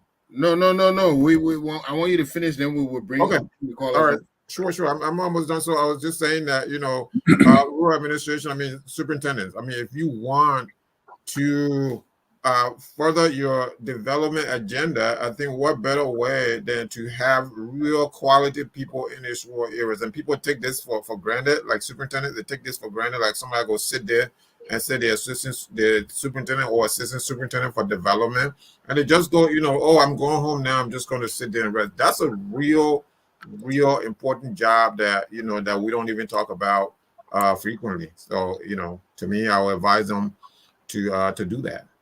Make them more active. Dennis, can you bring the callers on? Hello? Yes. Go ahead, caller. Yeah, all right. Hi, my name is Flomo Livingston. I'm in great show. Look, for me, I commend the president what he's doing. Dr. Pearson, just relax. President Beggar will not resign. Yeah, that wish will not come true, okay? One of the times, I commend the president is the road maintenance, especially across the country.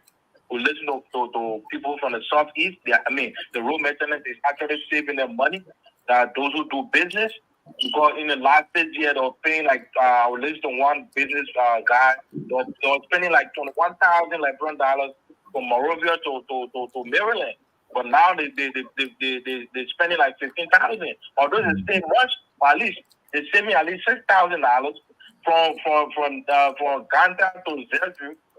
They used to pay $9,000. Now they're paying $4,000. Look, he's saving the people money for all that. In the 6 years, they're paying $9,000. Now he's paying $4,000. He's saving like $5,000. So that's helping the people. At least that $5,000, you can use it to do something else, to buy food and other things for your family. So that's a good thing the road maintenance is doing. And the yellow machine is very important. It's good for the country because it will create jobs.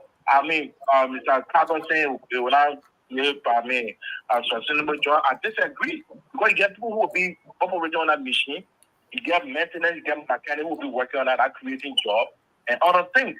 Look, the president said we should pay, the administration should pay a hydro in 6 months. That's not even possible. You can't tell me you can pay a hydro in 6 months time. Name me a country that able to pay a hydro in 6 months time. That's not possible. So let's be realistic. And the president is doing a lot, like auditing.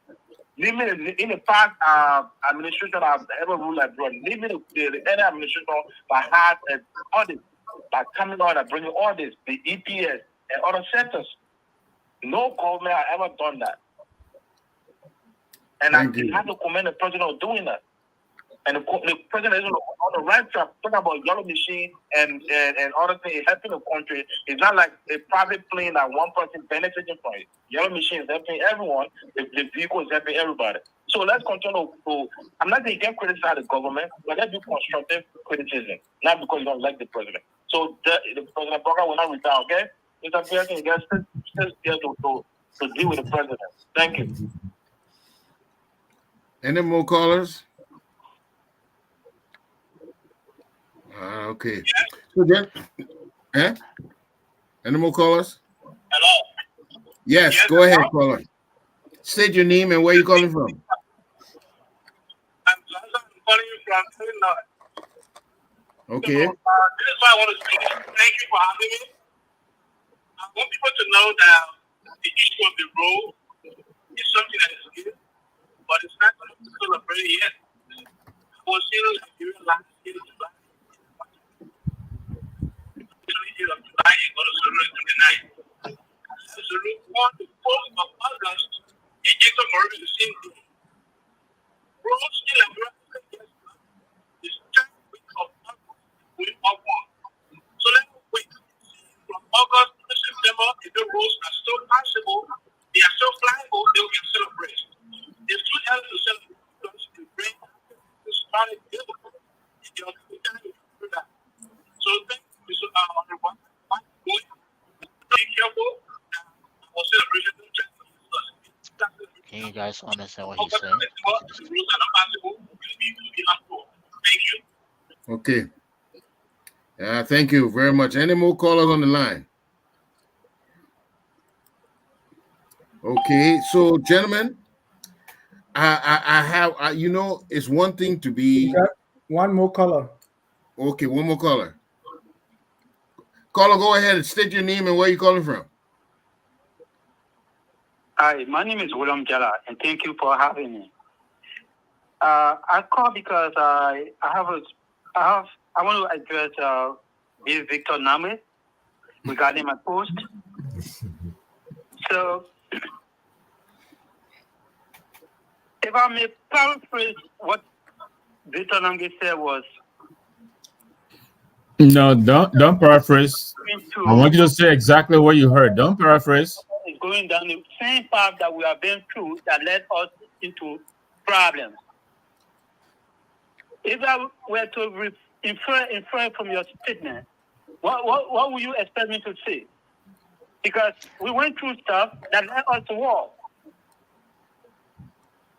Without wrong to say, if anybody thinks that he can start the war because they disagree with what the president is doing, then they can expect to learn a hard lesson or a serious lesson. Wow. You go back, and you refer me to go back to read it, to listen to the program again. I heard you quite well. I don't have to go back to listen to what you said when I heard you well. So you go back. I'm now referring you to go back and listen to the program when you are done, and then you will listen to what I commented about. Having said that, okay, there are a lot of things that this government. There are a lot of positive and impactful things that this government is doing. This current government is doing. Unfortunately, a lot of you guys, because you guys have this deep-seated history bias toward this administration, you see nothing good that this government is doing. It's sad for the country. And I think the wonder is, how can Liberia even move forward when everything you guys come on the show to discuss is negative. There's nothing positive that is being discussed. Even a positive things are being done. Why will you continue to expect that Liberia can move forward when everything we talk about is criticism, is negative. It's all negative. For example, the government, I hear people talking about $22 million was spent on Dusty Road. $22 million was never spent on Dusty Road. Besides, in the last 6 years, when you have people who had to go through Ivory Coast, to go to Grand Jude, to go to Zweju, to go to Maryland, to go to River G, that was okay. And none of you sitting on the show tonight, you didn't see those things happening.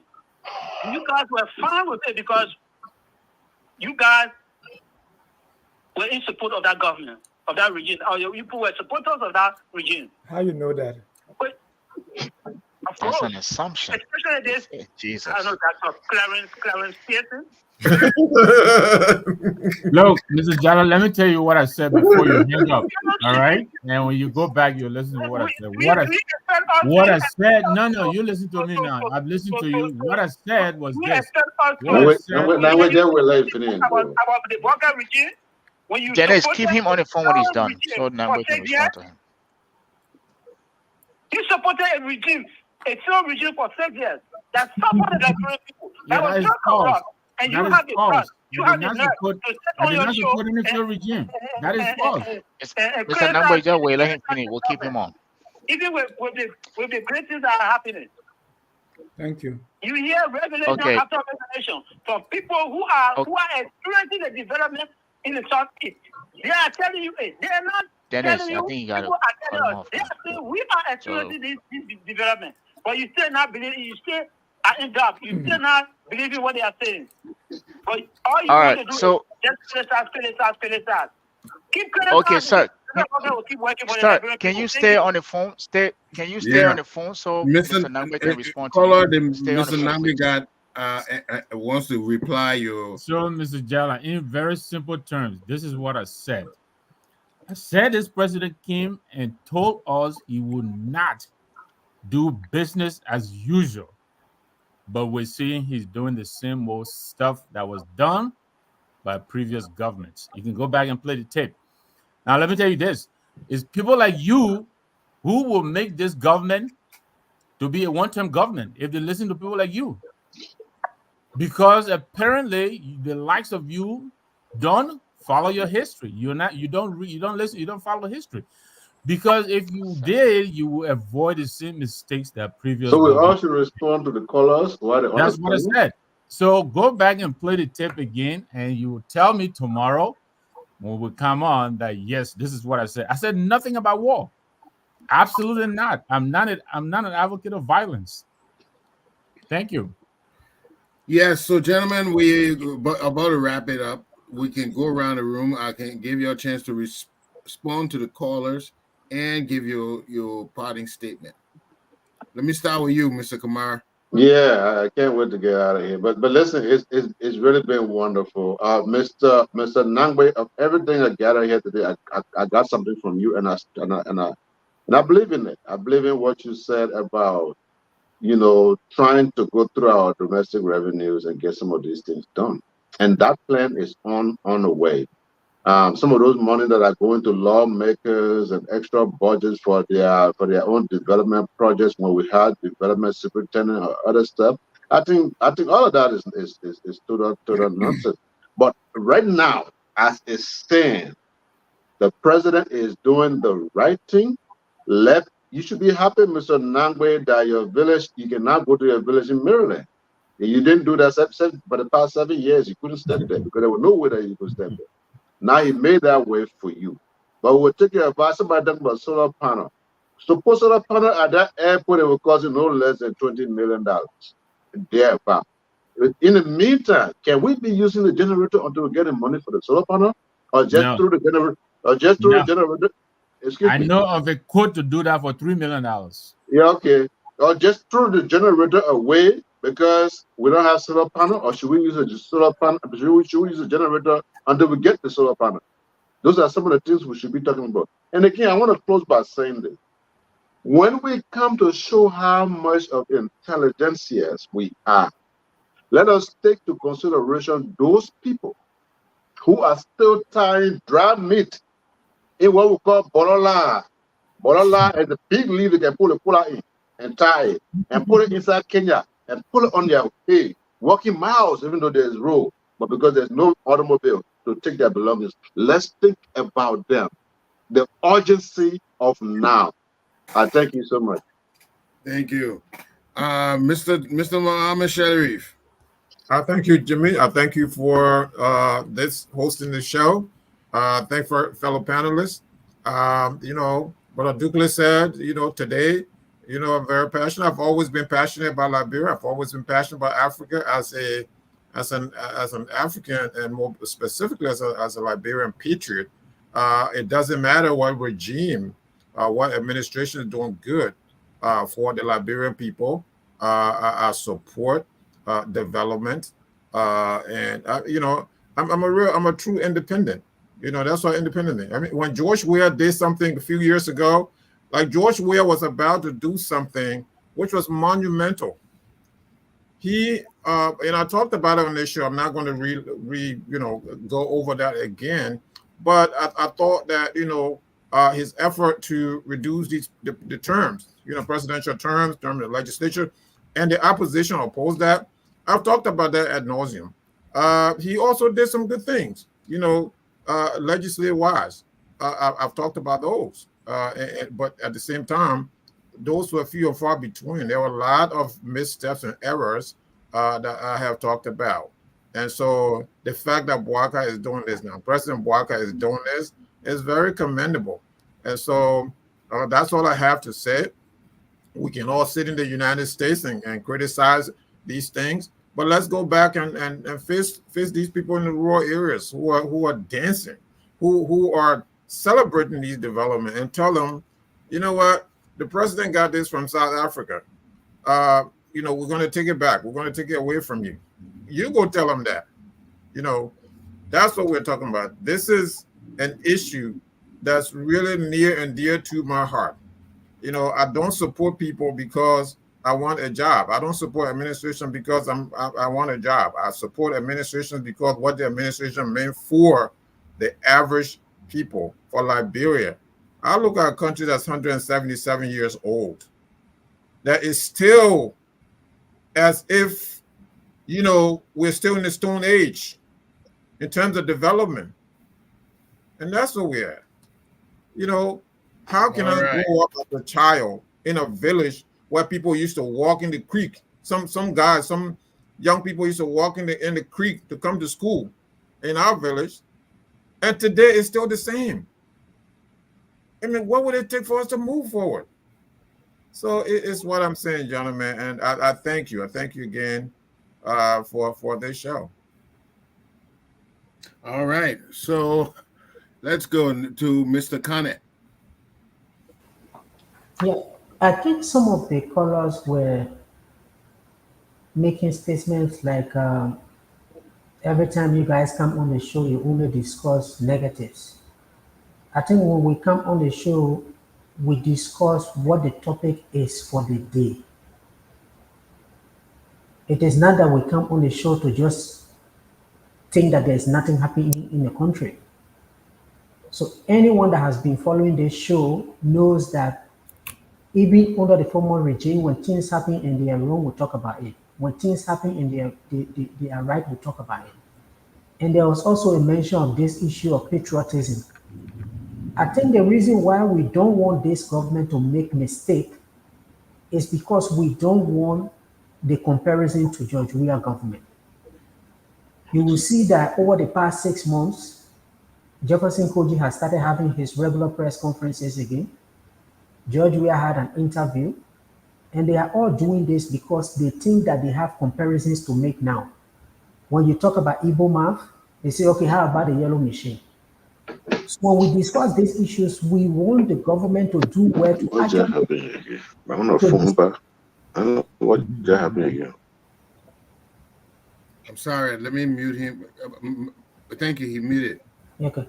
We want this administration to distinguish themselves, to raise the bar on governance, such that nobody can come and say, okay, we did this and therefore you did that, and therefore it's an opportunity for us to come back to government. Because to me, where we stopped in 2018, if we have moved forward, if the rules, for instance, George Weah left the rules pliable, we wouldn't be talking about 22 million. But I think the past 6 years was a setback for us. And we don't want this government to do anything that will allow George Weah to think that he can be president again. So it's not that we want to discuss negative. We want to discuss what are the limitations so that they can strengthen it for us to be able to move forward. And I agree to everyone that Liberia is a poor country. We shouldn't be the oldest country and be among the top 10 poor countries in the world. Can we even think that Ghana that got independence in 1960 or around that time, they are having millionaires that are coming to give gift to us when we should have been the one doing that? So it's not that we want to discuss negatives. We really want to discuss what the limitations are so the government can be able to improve governance, address the issue of poverty, and move us forward. Thank you. Very good, Mr. Carter.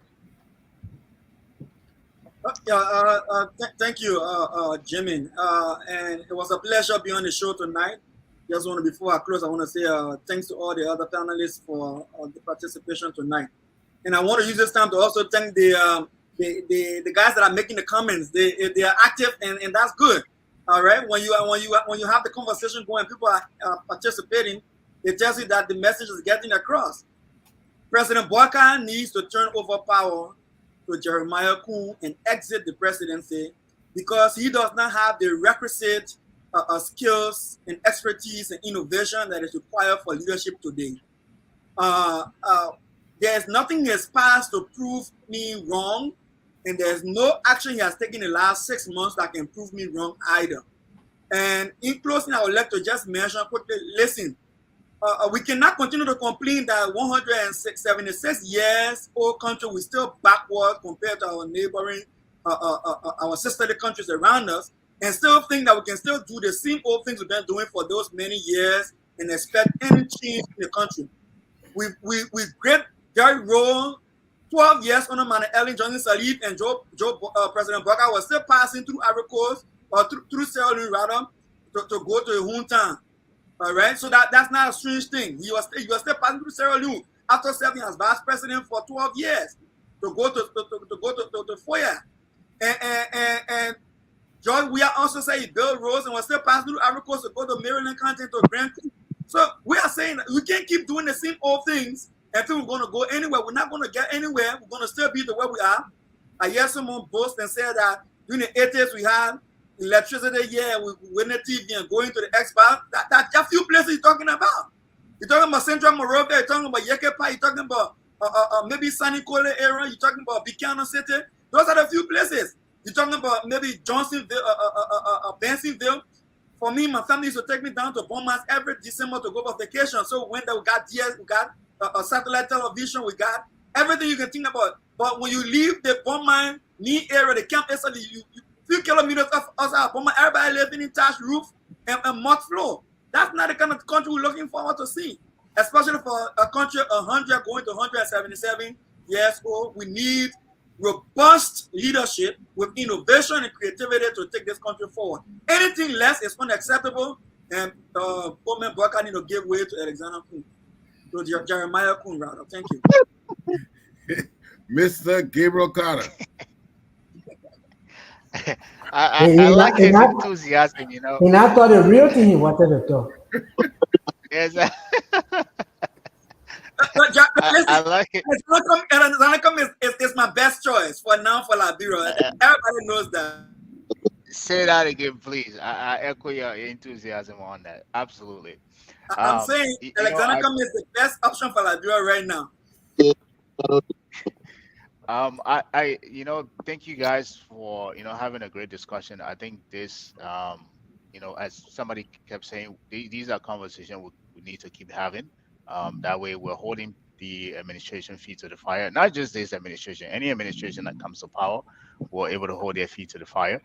I think one of the biggest thing we keep talking about today was, the yellow machine, whether it was legal or it is not legal.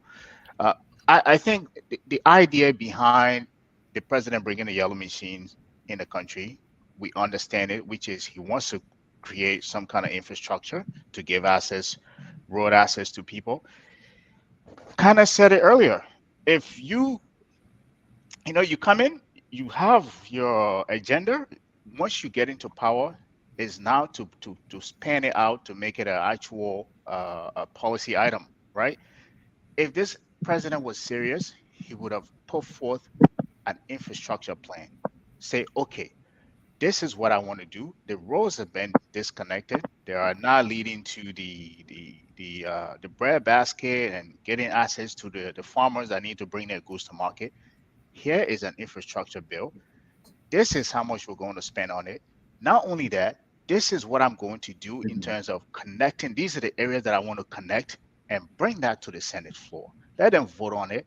Then you start finding the money to fund it. But that wasn't the case.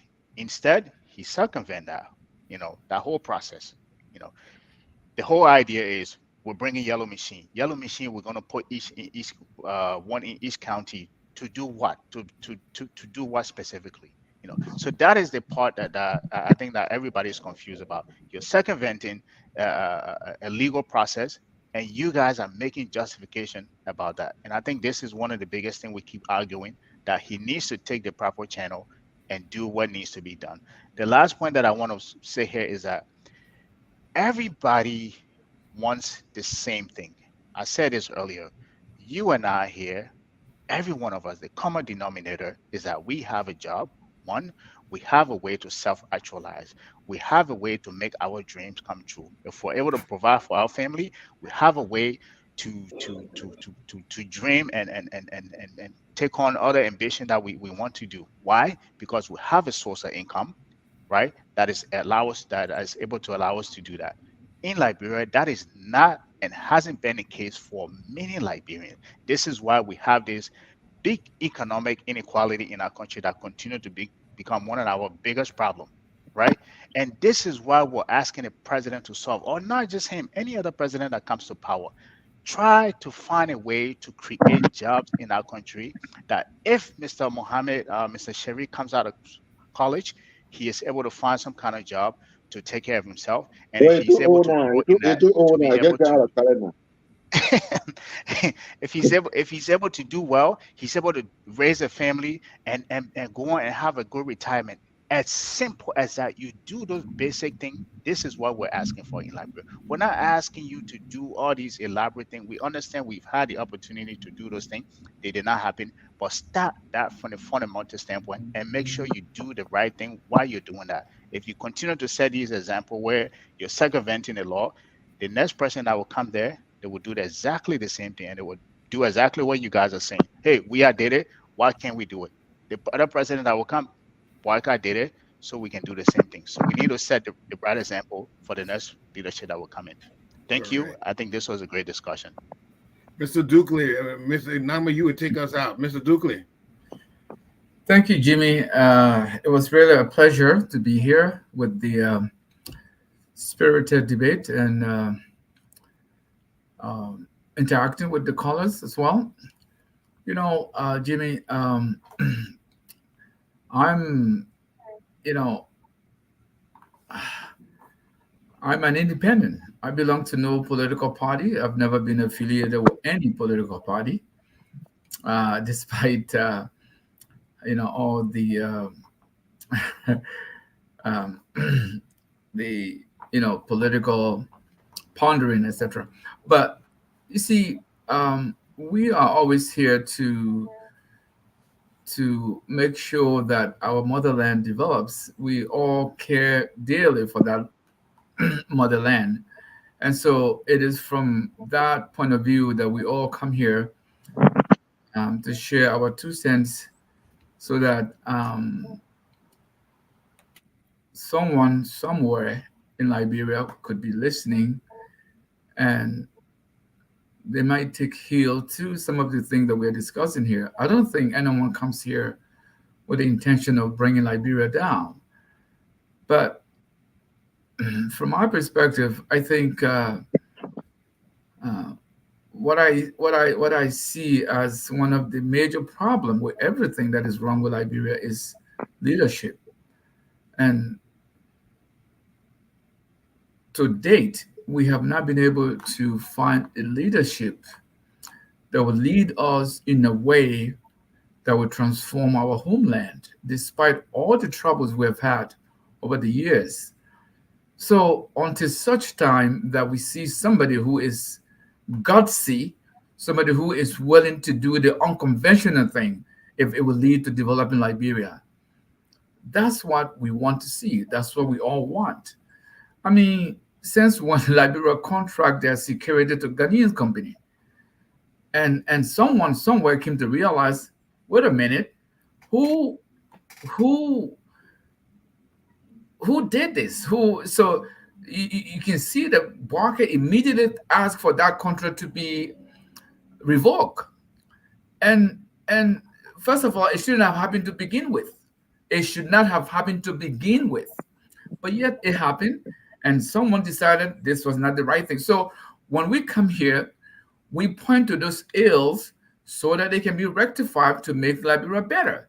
Because look, for a country as old as we are, for a country as devastated as we've been, it's about time we have leadership that can, you see, I've always said it on the platform here, for me, the best way to start transforming Liberia is to transform our educational system, and starting from kindergarten, from nursery. It's going to take 1 or 2 generations, but in the end, it will get us to where we want to get to. And I've cited many examples. And one of my famous example I like to cite is, you are here in Canada, like I am. You are in the United States. You see a 10-year-old girls, a 10-year-old boy walking the dog in the park. They all carry plastic bags. They know that when there's any feces from the dog, they clean up after the dog. They've been molded from their young age, and they know that's the right thing to do. No one tells them, but they know they've been told. So these are the kind of transformational thing that when I talk about transforming Liberia, you transform the educational system from the very, very beginning. Daycares, nurseries in Canada are exactly daycares and nursery in the United States. So are Europe, because that's where you mold the mind as they turn, to become adults, and less will be required of them because you've already established solid foundation. So I want to thank all my fellow panelists here tonight for the spirited debate that we've had, and it was a pleasure to be here. All right, Mr. Nami, take us out. Thank you. Great show, guys. Thank you very much. Thanks also to the audience. They shook us up a little bit, but this is what this is all about. Look, I like to quickly add on to the comments made by Thomas.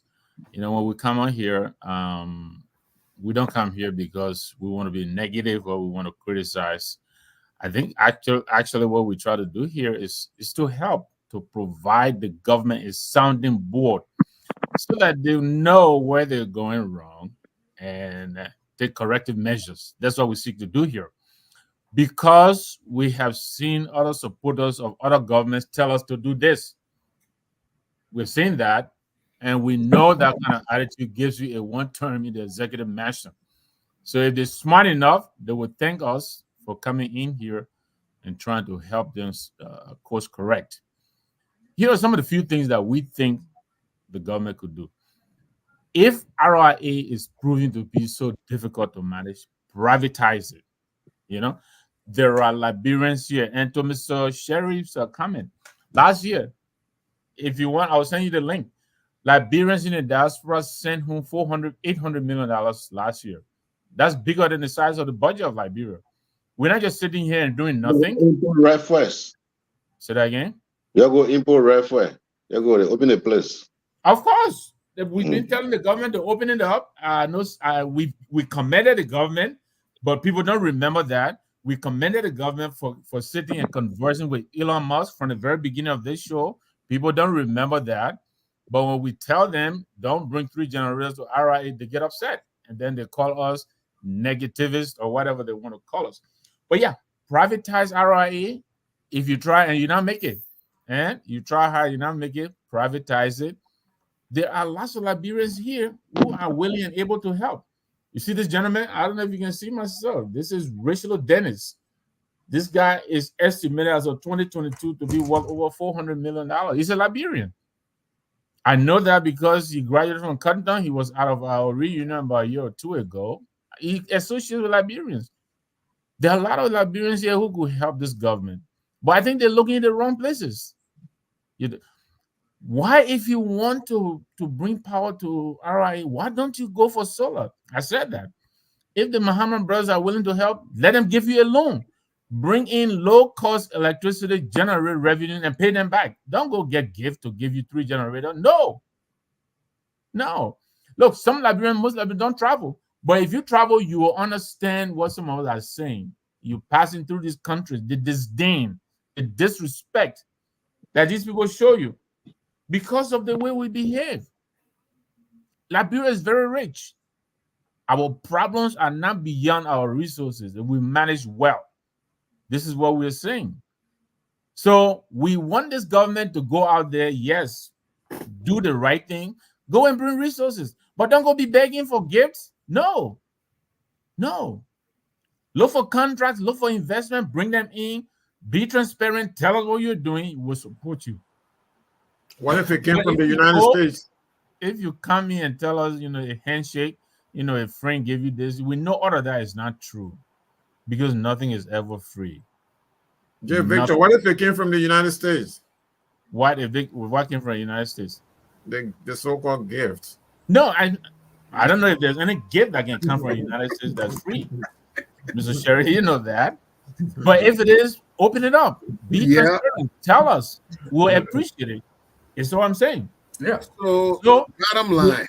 We're not going to back. Yes, give us the timeline. Give us the terms of the arrangement. Tell us. Yeah. So time and time again, we'll come here. Our intent here is to advise the government to help. We want to help. We want to help. Someone indicated, look to the diaspora. This president has declared that he wants a robust engagement with the diaspora. I think that's a good move. And we're doing that. The people here were willing to help. But don't be going to Nigeria, going to Ghana and be begging for, generators. Stop it. Well, ladies and gentlemen, that brings us to the end of the show. My father always told me, he said there's dignity in labor. You can be a poor man, but you can work for your family. And then you can be a beggar or a rogue. That doesn't work. So I believe in working. And everybody can be poor, but at least you can work. So we all Liberians, we will never forget that. And so that's where we'll end our show tonight. Gentlemen, thank you so much. Very intelligent thoughts, and we're going to do it one more time. We're out now. Thank you. We are Liberians.